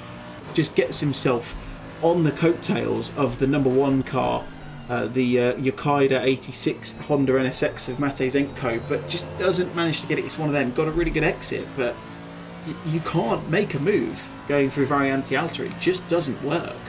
It's just not doable, unfortunately, and as a result, they'll stay as they were. But you can see there, a battle for P6, a bit of a three-way at the moment, so to speak. Ben Brown, Sam Waldridge and Mate Zenko fighting over that at the moment. Looks like the battle for the lead is starting to hot up a bit as well. You've got Miles Dixon, who's falling back into the clutches a bit of Marcus Hagel and Marcel Stange, the number 117 and 41 car, respectively. So as we come into the final third of this first race of the season, realistically, I can't tell you who's going to do what. I can't tell you who's going to finish. Oh, Miles Dixon there going through the Villeneuve chicane, gets a little bit crossed up and puts Marcus Hagel even closer back onto the back of that Honda NSX, the number 94 car. It's worth noting, for those of you who aren't aware, that Marcus Hagel also drives Pulse Sim Sport as well, so it could be operating on a bit of a team game. Miles is fortunate in the sense that he has got a rear gunner for the time being. But I've raced with Marcel a few times. He's quick. In case you hadn't already realised, he's quick, he's wily, and he knows how to get a move done. So I feel like if anyone's going to potentially get this win, who's not already in the top 2, it could be this man here. So we'll keep a keen eye on that over the next few minutes. You see going through Variante Alta, what is the 13th time of asking on this occasion. That is your top 3 for this race. Let's just do, because we've not done one yet, let's do a quick race roundup and see where we are at the moment. So as we said before, Miles Dixon leading the way from Marcus Hagel and Marcel Stange. Your 3 are separated. I mean, you can see them on the same camera angle, even at one as narrow as that. So that tells you how close and how competitive this season looks like it's going to be, which is amazing. Daryl Young is in 4th place with Carl Wright, rounding out your top 5. Sam Waldridge, Mate Zenko, Ben Brown, Matt Damon and Anthony Brown round out your top 10. And then as we continue down, we've got Tim Costa. Niels Brewer's made up another position. He's into P12 now. Ionut Sergin and Jordan Watson with Matthew Richards. I'm sorry, I've probably forgot it again. It's sitting in P15 at the moment. Still all to play for. Loads happening, but let's keep a keen eye on this as Marcel gets a really good run out the Villeneuve chicane, but he just can't quite get it. All very close as they go into Tozer. Oh, as Miles Dixon goes a little bit wide there. How has this happened? He's gone a little bit wide, gone out onto the grass. Marcus Hagel's managed to make the move. Will Marcel try and get the move done as well? Is he going to try and do anything? He's not. We go on board with that car. We've got something going on with the number 33 car, apparently. Mina Aldoliami. I think I've pronounced that. Aldoliami? Yeah, we'll go with that. Want to see what's going on with the 33 car. We can go to that one quickly. We'll just have a quick look. Dino Hukanovic, he's been dropping up and down the field at the moment. I will be honest with you, I can't spend too much time looking at it because we've got Marcel Stange all over the back of Miles Dixon for P2. I promise you, Mina, I will come back to Hukanovic in a moment or two once we see how this shakes out, and I think we probably have, because Marcel's gone a little bit too deep into Variante Alta, hits the curb, and drops back a little bit as a result. Saying that, he's not really. And if you can see in the background, ladies and gents, boys and girls, you'll notice that is Darryl Young and that is Kyle Wright. So we might be starting to see a bit of a five-way going on for this one. But in the meantime, Stange gets a good exit coming out of the second of the two Ravazzas. He's almost alongside. In fact, that's probably enough for the crew chief to let him know he's there. In fact, he's definitely alongside now. Miles Dixon in the 94 machine. Can he get the last of the late breakers into Tamburello? That's a really, really nice move from the 41 car. Gets it done. Gets himself up into P2. We're seeing two fastest laps of the race for some reason, and that's actually because they've done exactly the same time. I've never seen that before. Why not see it on the stream for the first time? Two fastest laps. That is something I never thought you'd see, to be fair. But anyway, at the request of Mina in the chat, let's go and have a look and see what's going on with Dino Hukanovic, who's currently sitting in P21. He's a little bit off Steve Derrick at the moment. He has dropped up, but he's kind of gone up and down the grid a little bit, to be fair, throughout this race. And that McLaren is looking a little bit battered and bruised, if I may say so myself. But there you go. Still plenty for him to run for. He's got Derrick, just a little bit further up the road, so he might be able to make a position and get himself into the top 20, which would be a good start for the silver class driver. Sam Aldridge has managed to get past Mate Zemko for 6th. And, I mean, look at that. Hold on, where are we? Let's get this done. 1, 2, 3, 4, 5. 5 of these guys battling for the back end of the top 10 are within what? Within 2 seconds of each other? If you've never seen anything to do with positive perception racing before, you've never been on the grid, it's the first time you've watched the stream. It's probably the first time you ever watched stream, because this is the first official kind of proper broadcast that we're doing, albeit slightly unprofessional at times. But we'll make our way through it. We live and learn, make improvements. It's well worth noting that this is pretty standard in terms of the quality of racing we get. Fair, firm, clean, ignoring the start of the race. So that was a little bit messy, but the rest of it, unbelievable stuff. Really, really good to see. Let's drop back to the battle for what is P17. Yeah, P17 at the moment. So we've got Matt Redfern in, in the Big Brain Racing car. It's P16, sorry. Primary Towers elected to update itself now. Josh Copeland looking to the outside. Can he get the move done? Looks like Matt's just going to cover the inside. He is. That's a very battered and bruised looking Audi. I don't like the carbon liveries. I'm sure there's something we need to sort out there and get a new livery installed for that man. We'll get that done ahead of the next round in a couple of weeks, where we head off to Silverstone for a 60-minute race. But Josh Copeland is all over the back, and he should have a livery as well. I know him. I know what his livery looks like. Not on there. Sort that one as well. And Carlos Durazio, arguably, I think he's probably made the most positions since the start of this race. I can see how many he's made. Let's have a look. He's made 12. Just looking back through. Biggest winner so far is Andrew Withers, who's actually all on his own at the moment. He's made a grand total of 15 positions off the start, which is really, really impressive. Great to see these guys getting really, really good lap times in. And somehow, I don't know how we've managed this, everyone, but We've actually only got 2.5 minutes left of this race, which is quite ridiculous. Miles Dixon in pit lane. What has happened here? Can we see if there's been any contact between anyone here? He is the 94 car. I can't see, unfortunately, which is really, really annoying. I wonder if he's just lost it all on his own.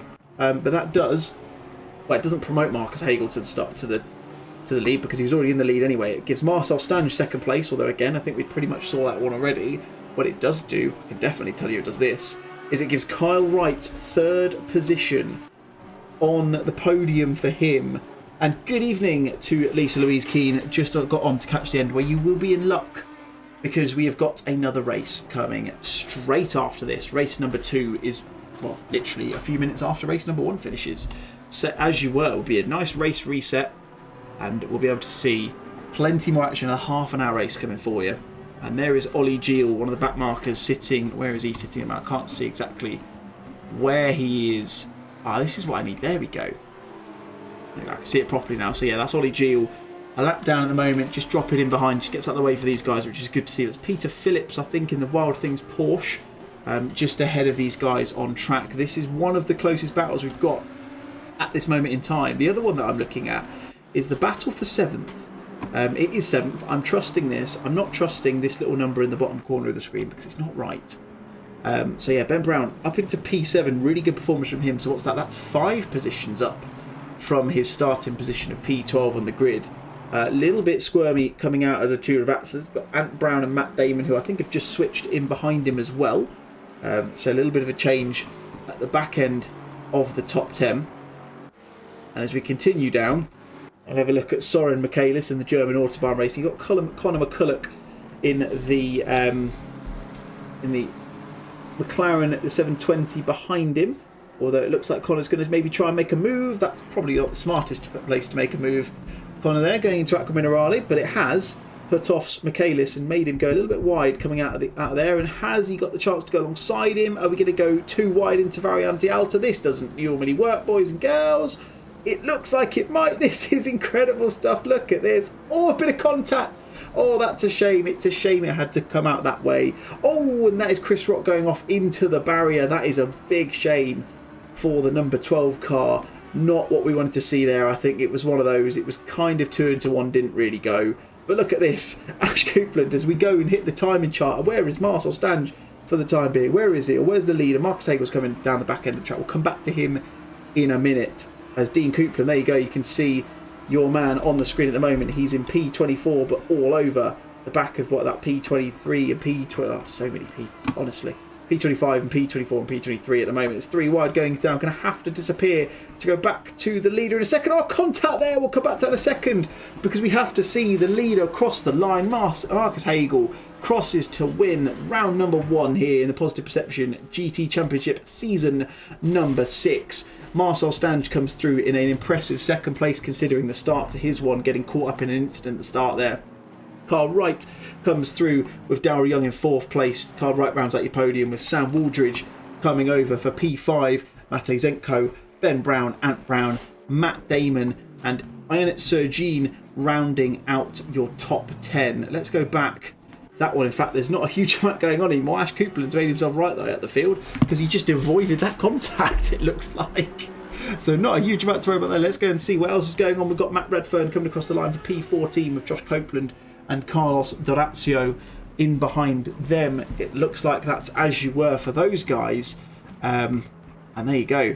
That is race number 1 done and dusted.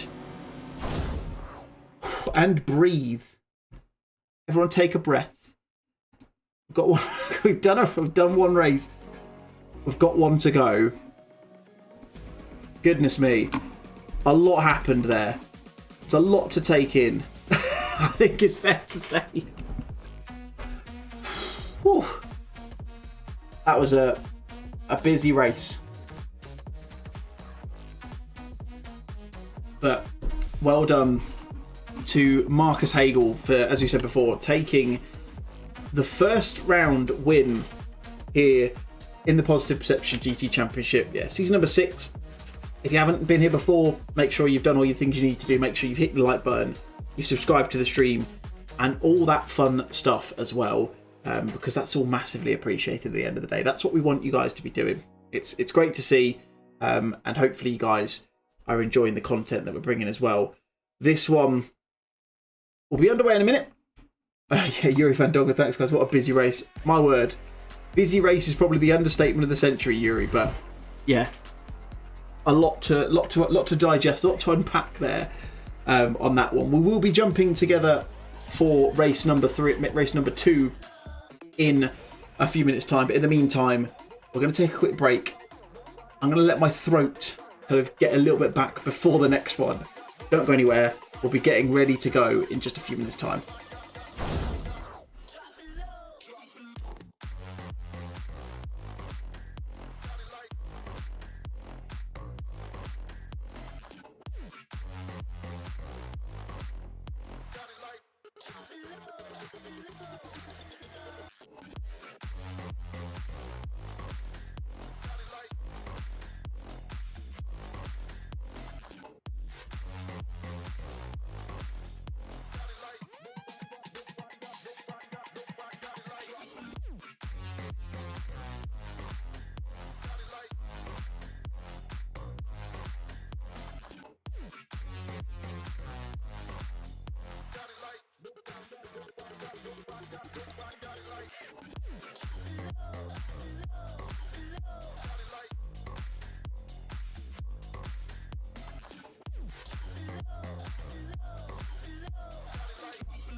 There's no other way to say this.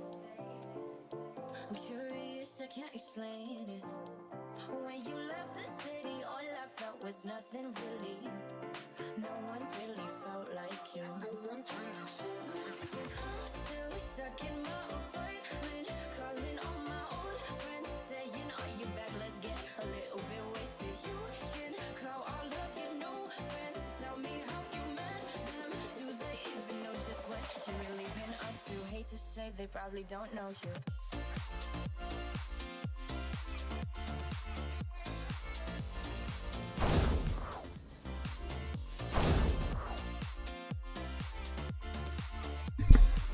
Alright then, boys and girls, I hope you've unpacked that, because there's another race coming your way in just under a minute's time. We'll be getting the formation lap underway. Confirmed from Miles Dixon himself that he ran out of fuel. So that's why he pitted towards the back end of that race, which is a real shame. It's obviously not what we would have wanted to have seen for him, but this is what happens when you don't prepare. I think he'll probably agree.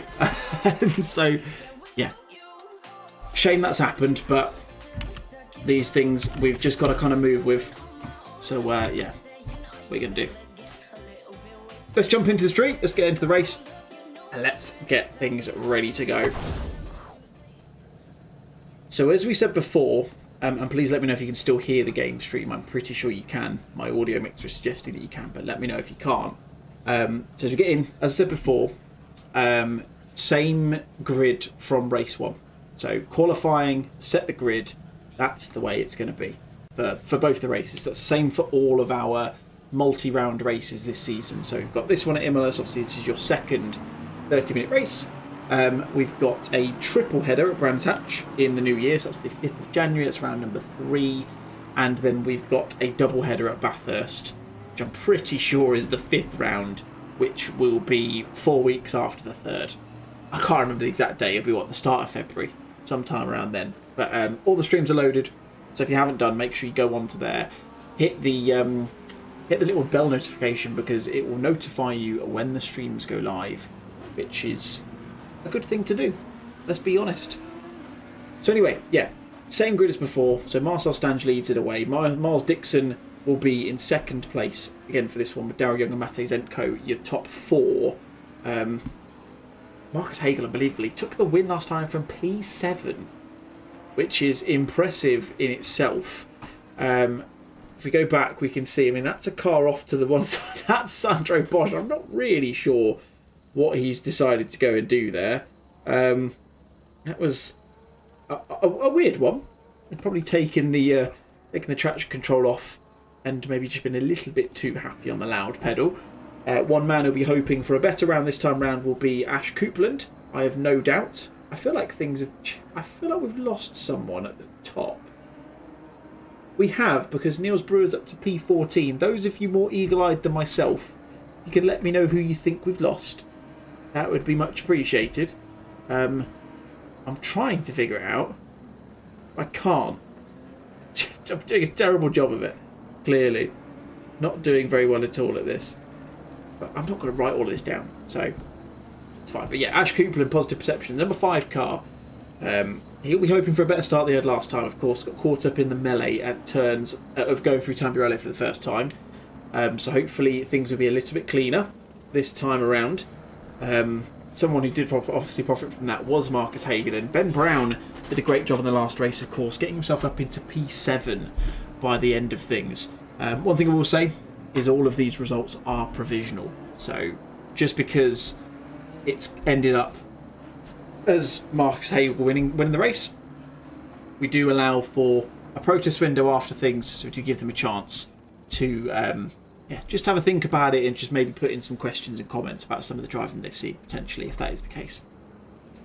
So anyway, going through the second and final Ravazza on this formation lap, the final race of the evening. It's the second time we do a 30-minute stint around the Imola circuit for this evening. Marcel Stange will lead the grid away with Miles Dixon in the 94 Pole Simsport Honda just alongside him. We saw on this before, and I've made sure I've moved everything around on my broadcast console this time, that we saw by the time we got into the first corner, Miles Dixon was actually ahead of Marcel Stange. It wasn't a good start from Marcel. I don't know if he'd done anything wrong, but as we wait for the lights to go green, we'll see if he can do it again, and if Miles Dixon can get the jump into Tamburello for the first time. We go in green any second now. It looks like Marcel's actually a little bit behind Miles. I don't know if that's had any reason why. We're green. Costa gets a drive through on the start. He's obviously been in the wrong position. Daryl Young filters into third place. Matej Zentko with Carl Wright sitting in behind him as they go into turn 1. Miles Dixon a little bit later on the brakes. Can they keep it clean this time? It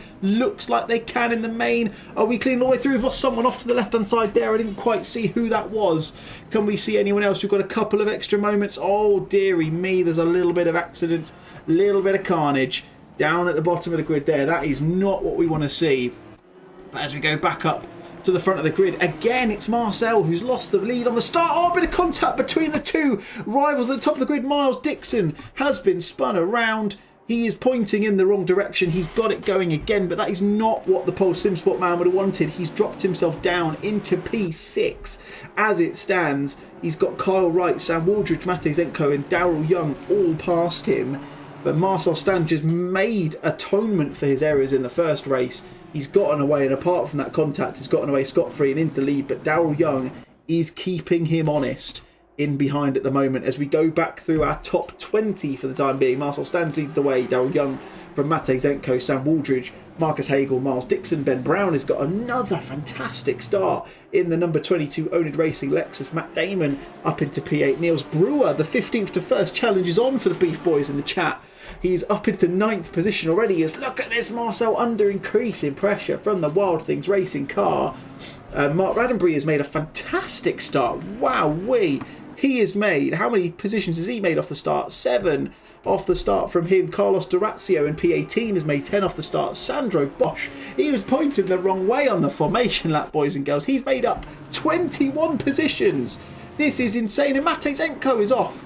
Matej Zenko has dropped down the order. What has happened here? Ash Coupland's had another horror show from the start. Can we see a little bit of what's going on here? Let's see if we can get some replays for you here, boys and girls. What has gone on?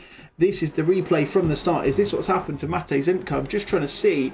Has he gone a little bit too deep into the Ravazza? Oh, he's got a little bit of a nudge from the Sam Waldridge there and just comes back onto the line and just unfortunately gets himself caught up in it.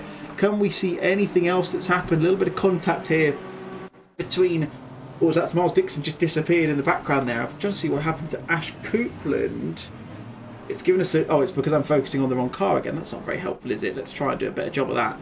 Let's go and have a quick look at that one and see what happened between and 5 of the number 3 car. Let's see what happened here going into the Ravazza. That's Adam Bent just ahead of him. Just jumps on the brakes, a little bit of a nudge. Oh, it is. It looks like, yeah, just a little bit of contact at the start there. But as you were, oh, Marcel Stange under pressure. Daryl Young going around the outside into Variante outer. Can they make 2 into 1? Oh, a bit of contact again. This is unbelievable stuff from these two. Marcel Stange drops a bit wide. Steve Woolbridge in the chat is wondering where Carl Wright's gone. I think he's dropped down into P21. Dropped 15 positions off the start, as has Ash Coupland. Matej Zenko losing 18 off the start. Your big winner is the aforementioned Sandro Bosch. Poe has made up 16 positions. Ollie Geel has made up 11. Carlos Dorazio in P13 has made up 15 places. Mark Raddenbury has made up 11. Mark Cooper has made up, well, he had made up 14. He's now gone off at the... Is that the E? I'm trying to figure out where that is. Either way, it's not the ideal place to be making a little rejoin. Is that Ravazza there? I think it is. It is indeed. Oh, heartbreak for Mark Cooper there. Marcel Stange is somehow holding on to this position, but look at this. He's got Daryl Young all over him. Marcus Hagel's coming into play as well. He wants to make this a threesome at this moment in time. Can Daryl Young make the outside line and Villeneuve work? He can't. Kyle Wright, as Kyle Wright picked up on that, he is still in the race. He's just dropped right the way down, unfortunately, into now P18. How Marcel is holding on to this, I do not know. We'll try and see if we can find what's happened there. We'll see if we can get an idea of the contact. Let's go over to the helicam. Let's get a replay of the coming together between these two. I think it's going to be this one. You see, just coming up into Variante Alta alongside each other. 2 into 1 isn't going to go. Marcel doesn't yield, and that's a racing incident to me. You're welcome to throw your own thoughts into the chat and let me know what you think. To me, that feels like a racing incident. 2 into 1 is never going to go. What more can you do at this stage in time? Another man making moves up the field. Josh Copeland up into 8th place. He's got bossman Mark Raddenbury in the 750 Audi and the Positive Perception car just up behind him, a few tenths back. Ben Brown up into P5. This is incredible. I'm spending more time looking at how many positions these guys have made up than actually where they are on the blend track. Unbelievable stuff to kick this off. So yeah, let's just take stock for a minute. Marcel Stange, as you were. Daryl Young made up a position. Marcus Hagel, and Sam Waldridge made up 4 positions. Ben Brown getting up 7. Matt Damon getting up 3. Niels Brewer up into 7th now. He's made up 7 positions as well. Josh Copeland making up 10. Mark Raddenbury making 11. And Dino Hukanovic making up 9 on that occasion. Carlos D'Orazio still the big winner. In fact, Sandro Bosch is still the big winner because he started so far down. He's made up 19 positions and he's up to P21. He's got Ash Coupland all over the back of him, and it looks like he might go down to 18 positions gained as Ash makes the move up the inside into Tamburello. But wow, we have seen a big shake-up in the grid up until this point. Ant Brown has gone down to P34. We have lost a few, it looks like, in the server. Unfortunately, I think just a bit of a shame, Miles Dixon being one of them. I know that much because we saw him disappear on the stream a moment ago. Let's just take a moment to appreciate the work of Ben Brown, though, the 22 owned racing car, up into P5. We've mentioned that already, so gain of 7 positions off the start. The AM class leader, and definitely not going to be an AM for much longer, Matt Damon, is up into P6. He's 2 tenths behind and really turning the wick up on the owned racing Lexus, who's then got Niels Brewer behind, who's doing his own 15th to first challenge. Josh Copeland is within a couple of attempts, and then Mark Roddenberry is just bringing up the rear of this one as well. This is madness. Madness.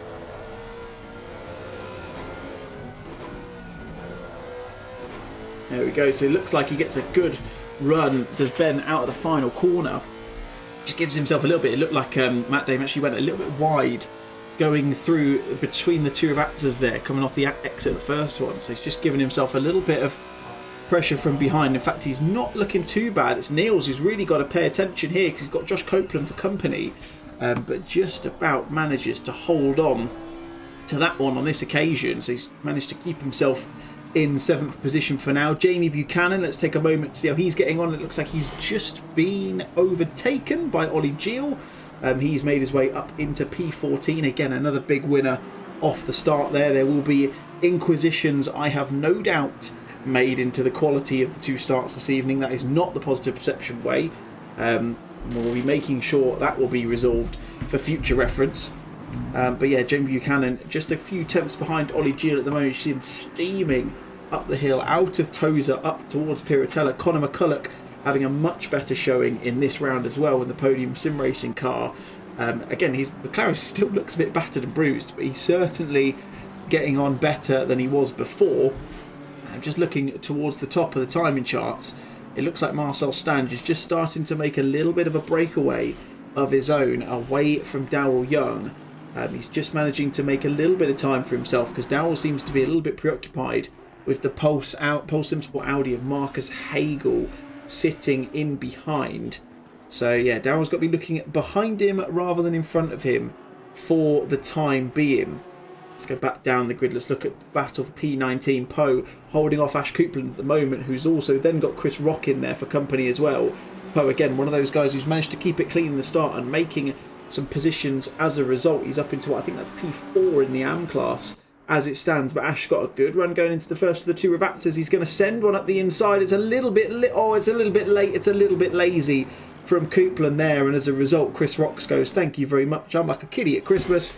I will take your 2 positions. Thank you very much, kind sirs. I'll be on my way up the road into P19 for the Irishman." He's going to be very happy with that indeed, I have no doubt. A bit further up the grid, the EOS Esport racing car of Carlos D'Orazio. We didn't really spend a lot of time looking at him in the last race. He kind of had a bit of time on his own. He's again made some really serious gains. I think that's 18 positions, or 16 positions, sorry, up from his starting position grid of what, P28, if my quick maths is correct. And that's Ant Brown, I think, who's being flashed by Richards in the 89 Bentley ahead of him. That's not ideal from Ant there. He's just kind of got in the way a little bit. It's a tough one, isn't it? It's a really tough one. Like, you've got these blue flags, you've obviously got your own race to run, but that's very, very close indeed. Ant is no slouch at the best of times, so he won't want to be doing this, but he's just got to kind of get out of the way and just give these guys a chance to race, and that's put Carlo a little bit behind him for the time being. But looking at the pace that this BMW's got, I can't see him being too far behind for too long, to be quite honest with you. So 10 minutes in, again, flying by these laps at the moment of these 2 races. There is so much going on. Marcel Stange leads the way to the tune of 1.3 seconds at the moment. Daryl Young in the Wild Things Racing car in P2 in the Audi. He's got another Audi, the Pole Simsport variety in P3 of Marcus Hagel. Sitting in behind, of course, he was our race winner for race number 1, with then Sam Waldridge and Ben Brown in P5 and 6 respectively. But Ben Brown still under pressure from Matt Damon in the number 122 Aston Martin. Ben really doing a really good job to kind of withstand quite a serious barrage of just basically someone being right in your rearview mirror, to be quite frank. It's not what you want to be spending all your time doing, but it's something that can sometimes happen. As though we see Carl Wright a bit further down. He's trying to go around the outside of Villeneuve, of Holly Gio, and oh, that's an unfortunate one. That's just it's a racing incident, realistically. But Ollie Gio just gets tipped around and out of Villeneuve, drops like a stone. He's down into P18 as it stands. Oh, Conor McCulloch going wide there as well. What's happened to him? I don't know how that's come together. We'll see if we can find out there. Get a bit of an idea. As they come into Villeneuve, I don't know if this is going to show us the right incident. In fact, it's not. Let's see if we can find the other one, because that's the coming together between him and Ollie. And then is it the number 12 car? We've seen the output of that one. Can't see what's happened, unfortunately. It's a bit of a shame. Looks like maybe he just went a little bit wide coming out of Tozer, which is a disappointment for him. But I'm sure he's still got time. He's still got plenty of time to get himself back up onto the back of that train and really start to make some moves once more. Mark Raddenberry, the boss man himself, kind of sitting on his own at the moment, to be quite honest with you. He's got a little bit of a gap ahead of him, 1.8 seconds or 2.5 seconds up to Copeland, who's currently sitting in P8 and putting a bit of pressure on Nielsborough. In fact, what's going on here? This looks like he's alongside. Can we see if he can make the move going into Tamburello? He can't. The Audi is very good on the brakes. The Lexus is there as well, though. This is close. This is very, very close between these two. Can he get the move done? It doesn't look like he can. And this is the blessing and the curse of having such a stacked grid of so many people. I can't keep a track of what's going on. I really, really can't. This is incredible stuff. Let's drop back down a little bit further down the grid. Nick Karagiannis has got, that is Nadir Barlozzo and Britrick sitting in behind him. There's been a change of position between Barlozzo and Britrick on that occasion, and I'm guessing... But where's Britrick gone? Where's he disappeared off to? Has he gone into the pits? He hasn't. No, he just keeps disappearing. Let's keep an eye on that. Hopefully he doesn't keep doing that. We've had a disqualification for Peter Phillips. I've no idea where that's come from. That's a very strange one indeed. We'll have to come back and figure out what's happened there at some point later on in the debrief. But Karagiannis is still managing to hold on. So it's, is he? That's not the line. All I can say there is what you've just seen from Nick there. That's not the line. Got very, very out of shape coming out of there. It looks like we've got some connection issues with Britrick at the moment, because he seems to be appearing and disappearing like nobody's business. So we drop up. Oh, it's Costa going a little bit wide, not having the showing that he had in the last race. Of course, he won the silver class in the race before last. He's been overtaken by Enrico Sosa Gomez in the 73 McLaren. Wasn't really overtaken, he just went really, really wide, to be quite honest with you. Dino Hukanovic now sitting in P9. He's got Niels Brewer for company. In fact, Niels has dropped some positions here. I think he's made a bit of a mistake because he's dropped down into P10. Oh no, so it's going a little bit sideways there, but manages to hold on to it. I can see on the timing chart that Ben Brown is still nose to tail with Matt Damon, so that's not changed at any point. Mark Raddenberry is catching up with Josh Copeland, so he's trying to make a move to get himself up further into the top 10. But at the moment, it's still Marcel Stange leading the way. He's got the fastest lap to boot as well. He's 2.2 seconds ahead of Daryl Young at this moment in time, who's then 2.6 seconds ahead of Marcus Hagel, and then it's half a second? It's 5 seconds back to Sam Waldridge. So yeah, lots going on at the top end of this. Let's go back to our battle for P5 from the rear wing of the number 22 Onid racing car of Ben Brown. He's doing a fantastic job. We're halfway into this race. He's still holding off to the back of the Aston Martin, who's actually got a really good exit off out of the last corner to give himself a little bit of breathing room ahead of the number 112, who's leading the AM category once again. Dino Hukanovic is leading your silver category on this occasion, and it's Marcel Stange leading the pro class on this occasion. But again, I cast your mind back to what I said earlier. Success ballast is applied for each race to the top 3 drivers in class. So at the moment, that's going to be Marcel Stange, Daryl Young and Marcus Hagel. It's going to be Matt Damon, Mike Richards and Jamie Buchanan in the AM class. It's going to be Dino Hukanovic. Oh, Ben gets all sorts of out of shape. We'll come back to that. And that is the move done. That was as easy as you like for Matt Damon. He didn't even need to give him a please and a thank you. He made the move, went around the outside. Job's a good one. Off you go. Ben is not going to be happy with that. I can guarantee you. But anyway, silver class, Steve Derrick will be your 3rd in class for the silver class on this occasion. Yeah, so just to clarify, success ballast per round applied per round on the basis of per race results. So if Marcel was to, let's say if Marcus Hagel was to win both rounds, he would have the most amount of ballast applied. Simple. There is a maximum ballast, of course. You can't just have like 100 kilos or like 600 kilos of ballast by the end, because that would be ridiculous. Let's drop back to the beef man. Niels Brewer sat in P10 as it stands. The relative timing tower in the bottom right hand corner not doing a very good job this evening of keeping itself up to date. It is chopping and changing, so believe me when I tell you he's in 10th position, and with Carlos Dorazio just sitting in behind, but he has got Dino Hukanovic just up the road from him, so still a chance for him to get back up further into the top 10. We've got Carl Wright, who's putting Mike Richards under all sorts of pressure in the 80 on Bentley, and as a result goes a little bit wide. Done with the eyes from Carl Wright. That was lovely stuff from him there. And as we go down, we see our champion, our reigning champion, Matej Zenko, in all sorts of bother, down in P14. He will not be happy with that. He's still got a little bit of time to maybe try and make some moves, but that's not what we want. Oh, big contact. Big contact at the top of the hill going into Variante Alta. I'll get you a replay as soon as I can see one come through on the screen. I think that will be... Will it be this one here? I think it is. Will we see what's happened here? Coming out of Aqua Minerale, it's going to be a case of, yeah, it's just 4 into 1. Just isn't going to go. A little bit of a dodgy rejoin from, I think it was the McLaren of Schrank there. A little bit of a shame from him. I'm sure he won't want to see that one back himself. But yeah, room for improvement there. I'm sure he will agree with us as we head into lap 11 of this race. Just over 10 minutes to go, would you believe? Dino Hukanovic currently sitting in P9 as it stands. Mark Raddenbury, you can just see just ahead of him, but he's got Niels Brewer and Carlos Dorazio for company just behind, both to the tune of about a second behind each other. Carl Wright not too far behind as well.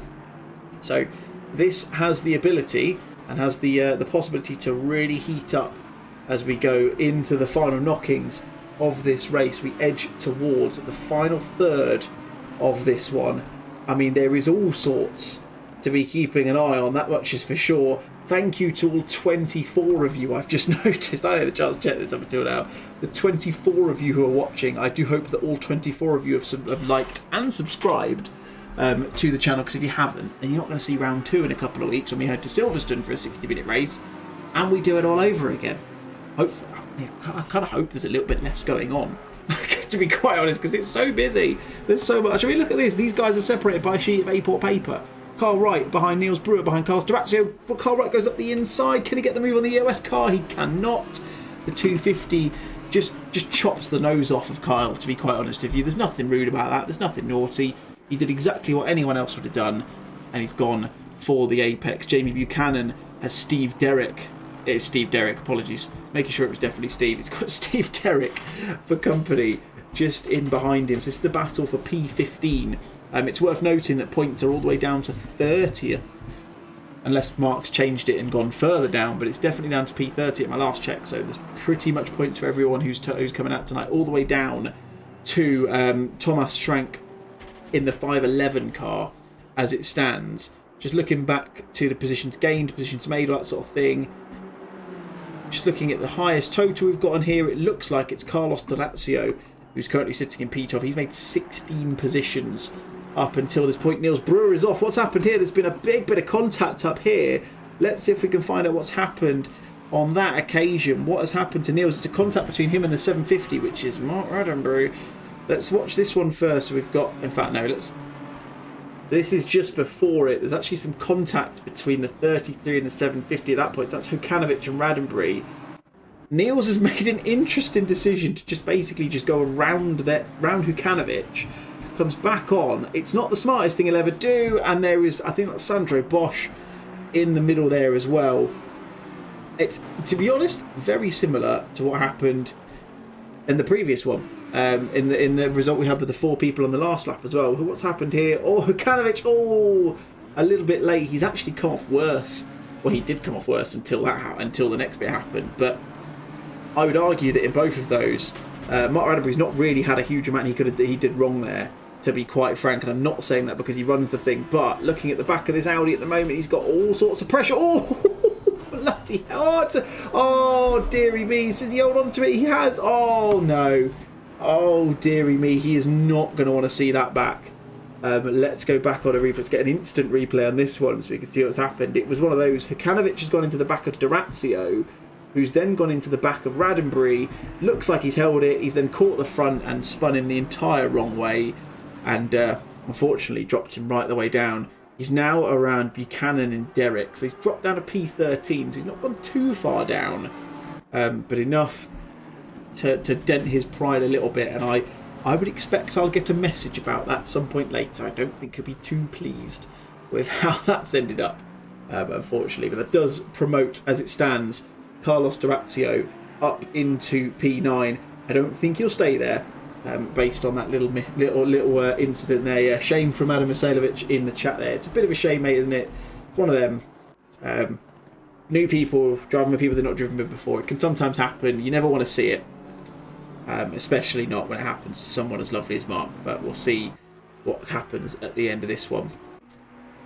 Drop back to the battle for P23 now. It's Nadir Barlozzo with Enrico Sosa Gomez. Very close for company in the 73 McLaren. Then you've got, I think that's Nick Karagiannis and Kai Halicki in the background there as well. So all 4 of these guys battling for P23. Again, just showing you the competitive nature of these guys. It doesn't matter really where you are on the grid. They're going to try and have some battles where pretty much wherever they are, which is exactly what you want to see.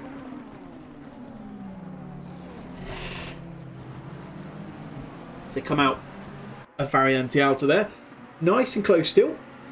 Sosa Gomez very close behind, to be fair. He's what, a couple of tenths off. Close enough to make a move if he gets a good run out of the Ravazzas, you'd assume. Because that McLaren is very slippery and very quick in a straight line. Let's see how Barlozzo gets out of the back at the final corner.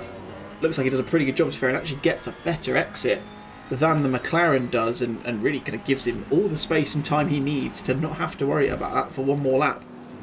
As we go back up, I'm really struggling to get away from this battle because everyone here is so close. In fact, they're a little bit closer for the battle for P13. So Roddenberry sitting in 13th for the moment. Of course, he's probably going to be running with a little bit of frustration, I think is fair to say, because he's obviously just had that incident the lap before.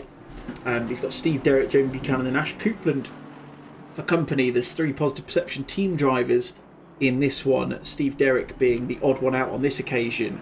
But great to see Jamie in particular having a really, really good display. And we've got the 2 silver podium position drivers at the moment as in the form of Derrick and Buchanan. So great to see these 2 guys putting on a bit of a show. But as I said before, I think in all fairness, Jamie, I think if the classes get changed, this would probably have counted as an AM win for him, because I think that the 2 ahead of him, so Mike Richards and Matt Damon, are maybe a little bit too quick for the red label against their number. But as you see, Ash Coupland just gets alongside the M4 of Buchanan. He looks like he's going to make the move. I don't think Jamie's going to make this one too difficult. He doesn't.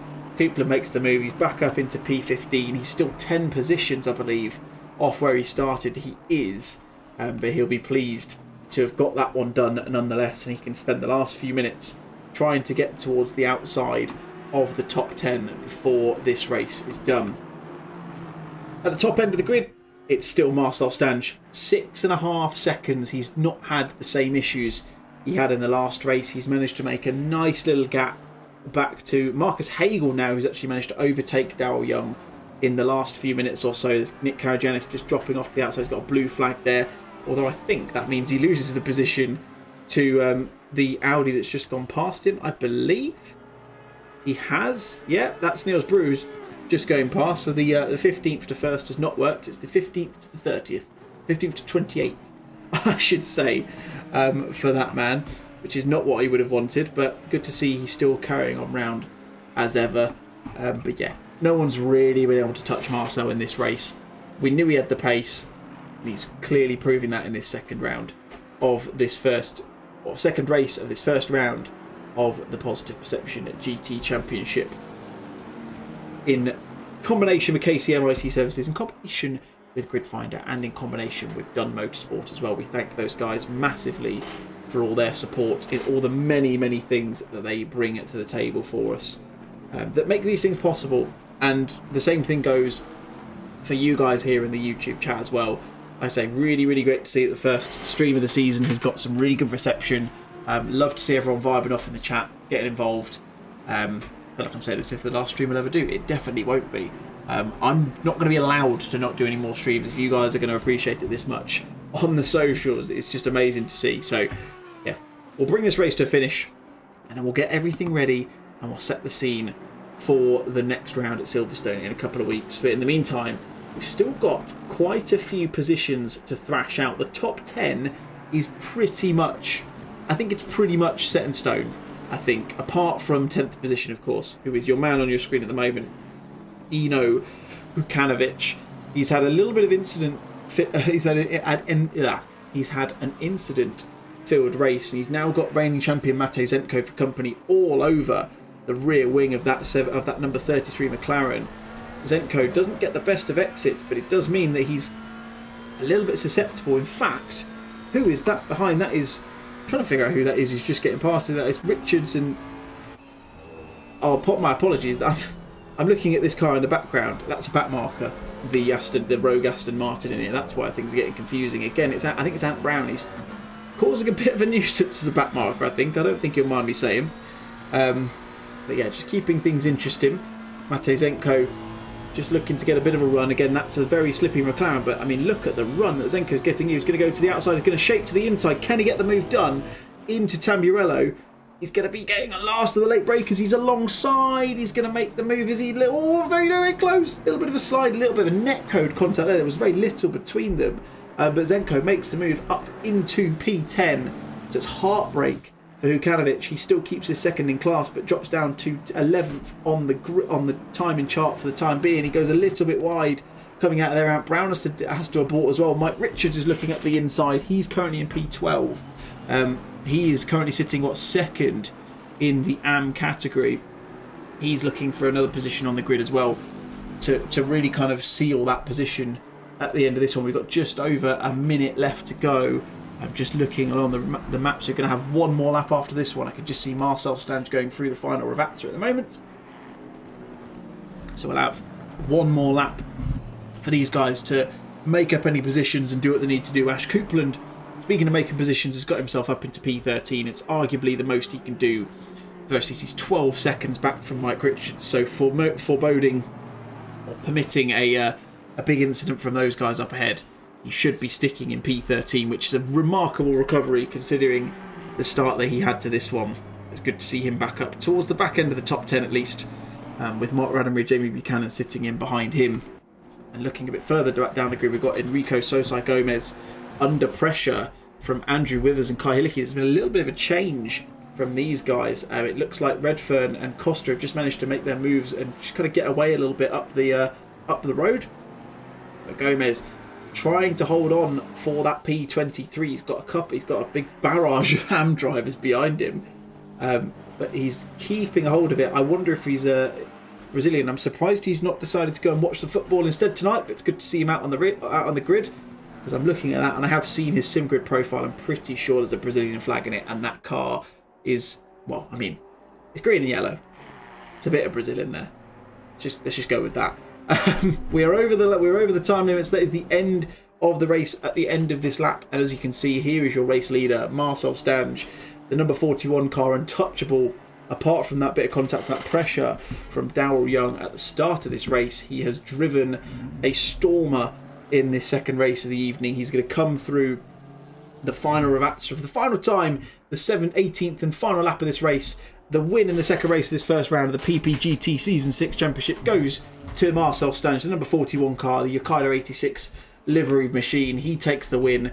Marcus Hagel is going to come through for an incredibly respectable P2, so it's going to be a P1 and a P2 for him in this one. So it's, as you were, it's pretty much joint honours in the championship at the start for Hagel and Stange. Darrell Young comes through in third place, gets a better result than he did on the last one. Sam Wooldridge, brilliant show from him to come through in P4, and our AM winner on this occasion is Matt Damon. Fantastic showing from him.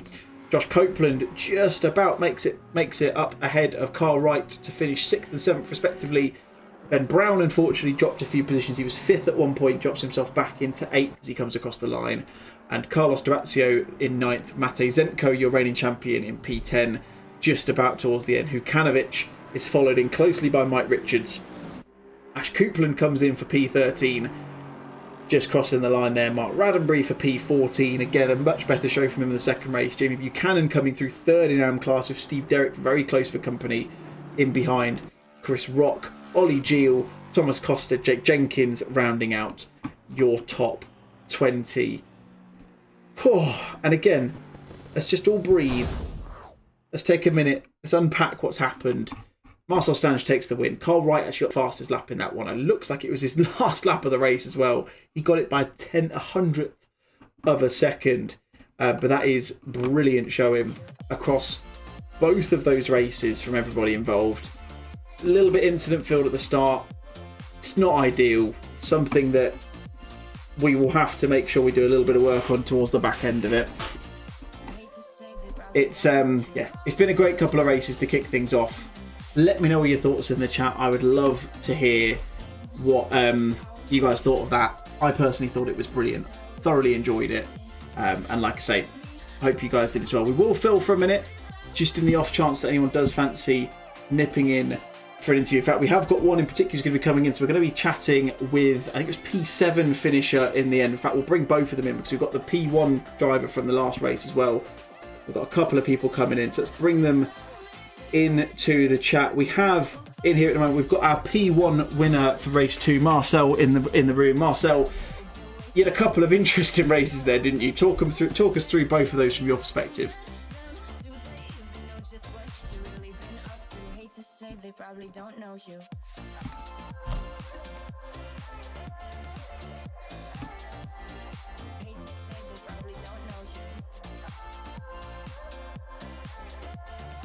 I ended up in chaos a bit. From there I was a bit, trying to fight back in the first race. Was a bit interesting with the damage I had. But it was fun in the end in race 1. Race 2 I haven't looked at what happened. I went side by side with Dixon and Tosa. And I don't know if I drove into him or he understeered into me, but he came off worse than me, and yeah. So lots to unpack. I think I'm sure everyone who's watched the stream will probably think the same, and I think if you watch it back you'll realise that I was pretty much like a headless chicken trying to keep a track of what was going on. There was all sorts, but what was it, P2 in the first race, P1 in the second one. I think you'll technically be level in the championship with Marcus, because obviously he did basically the opposite if I'm not mistaken, so plenty to work on. But I think it's good to see. I mean, I'm speaking on behalf of everyone here. I know what you're normally like. You normally just disappear off and win everything. So it's quite nice to see you with a little bit of competition. I mean, that start of the second race with Darrell was brilliant to watch. Did you feel the pressure at that point? Was it quite tough to kind of stay in control at that stage early on? I mean, today I was just struggling with the car. I really didn't have the confidence that I usually have. So this of course put on the pressure a bit. I mean, sometimes you do have these days where you're just not on it. I mean, you can see it in real life as well with all these professional drivers. So, it was closer than the usual racing I have, but yeah, it was enjoyable. At least the second half in race 1 was quite fun. Absolutely. Well, joint first as far as things go going into the second round. Congratulations again on the win and the pole and everything like that. And thank you. Sounds like you got to get a bit of practice in for the next one, because if actually maybe don't, because you didn't practice properly for tonight, then who knows? But we'll get another spicy one in a couple of weeks as well. I think next race should be a bit better, since this car on this track is a bit sketchy. So I just hope it's, was it Silverstone next race? Silverstone in a couple of weeks, yeah. Yeah, that should be a bit more relaxed in terms of driving this car. I think. Or I hope at least. Good stuff. Well, yeah, congratulations again, Marcel, and we'll look forward to seeing how you get on in a couple of weeks. Yep, thank you. Excellent. We'll head over to another man from the SIR, guys. Kyle Wright. Again, I hate to say the same thing I said to Marcel, but mixed bag for yourself on that one. You are on mute, by the way, in case you want to fix that before you start talking. Yeah, mixed bag for you guys, especially in the second race. What happened at the start there? I think it looked like you just disappeared down the grid quite easily. Were you in a bit of an incident at the start there? Going into turn 2, just tried doing it, tried picking my gap, but unfortunately got tagged in the rear and got sent straight to the back. But made a nice run, nice comeback. I hope some of the overtakes that I did was on stream. But no, I'm happy to get back onto P7. I think it was in the end, from being basically dead last. Yeah, absolutely, yeah, 100%. Definitely want to see that replay, because I think it was one of my teammates that hit my rear end. I think, yeah, see how it is. That's a tough one. I'll apologise in advance if I didn't catch any of the overtakes, because there was so much going on elsewhere. It was so difficult to keep track of everything. But we'll see. There was 20 overtakes that I did, so I think one's in there somewhere. I was going to say, we definitely kept an eye on you on the stream, so I'm sure that there is a little bit going on. I mean, the Audi is so good under braking. Did that? I mean, I'm assuming that helped. Was it just a case of get a good run out the final corner, get in the toe, and then just do them on the brakes? That kind of the plan that you had in terms of overtakes? And a lot of the overtakes was coming into the penultimate corner as well. Getting the Audi seems to be a lot better over the Yeet chicane. And just managed to get a good run going into the last section. Put them off a little bit. Some people just sort of go into the gravel because they see my name. But, yeah. I think I think we caught that one with the Bentley. I think yeah, it was. yeah. I think you gave him the eyes. Yeah. Yeah, and you just what's that? It does work. To be fair, I've done it myself. It does work. Yeah, but no, good. Very fun. Good stuff. And thoughts ahead of Silverstone in a couple of weeks? What are your kind of hopes and expectations ahead of that one? Well, I want to win. Short and sweet. I want a challenge for the win, but we'll see. I don't think the Audi's particularly strong around Silverstone, but I'll give it a good go.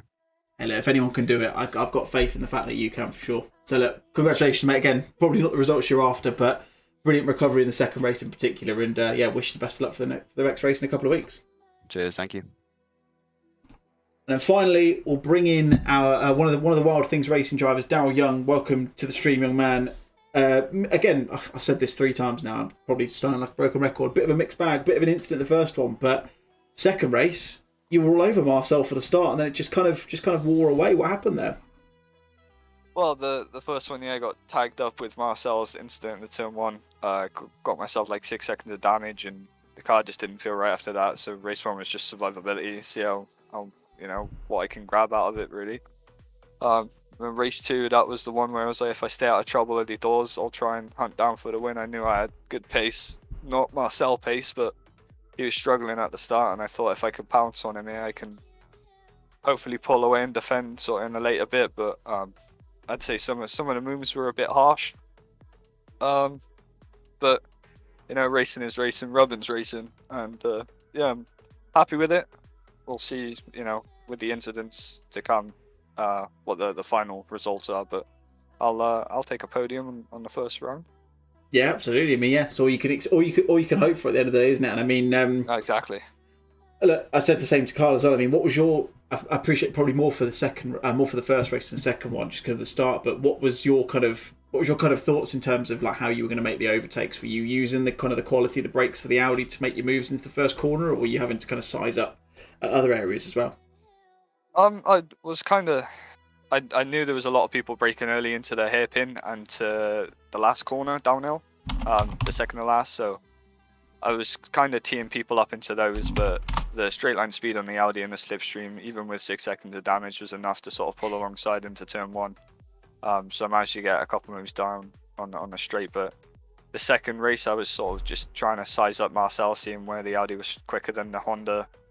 and I had a couple of nibbles just to see how he would react, a couple sends, and he defended quite hard. When I realised how hard he was sort of defending, I kind of gathered that, you know, it was more risk than I was willing to take, to be honest. I didn't want to end up in the gravel.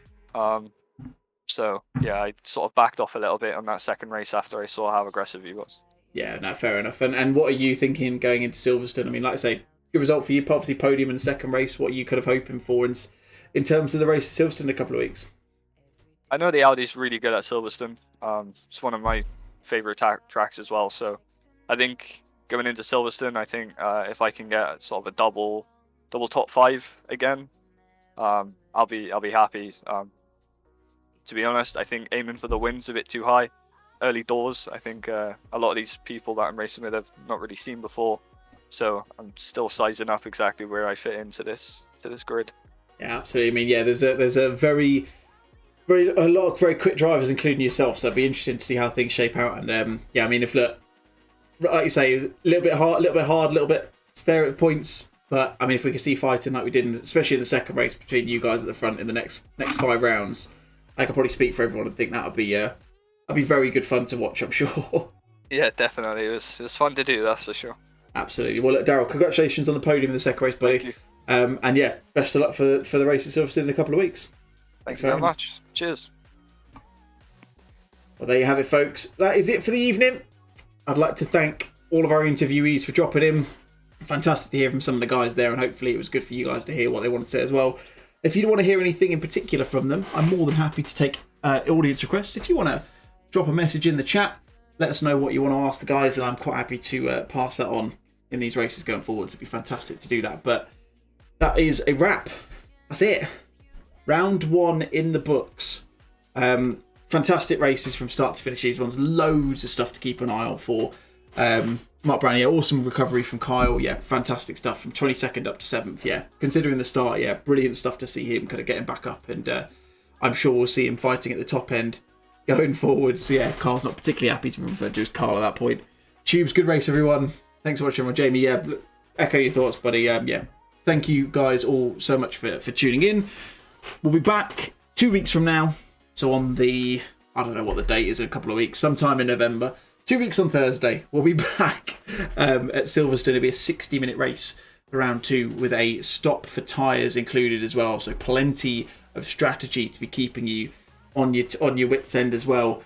So hopefully see you there. But for the meantime, thank you guys all for watching. Thank you to everyone for racing this evening. My name has been David Russell. I've been your commentator for this evening, and hopefully I'll have company next week so I don't have a sore throat by the end of it. But thank you guys all for watching. Hope you enjoyed the stream. We'll see you guys again soon. Take care. Have a wonderful rest of your evening. Bye-bye.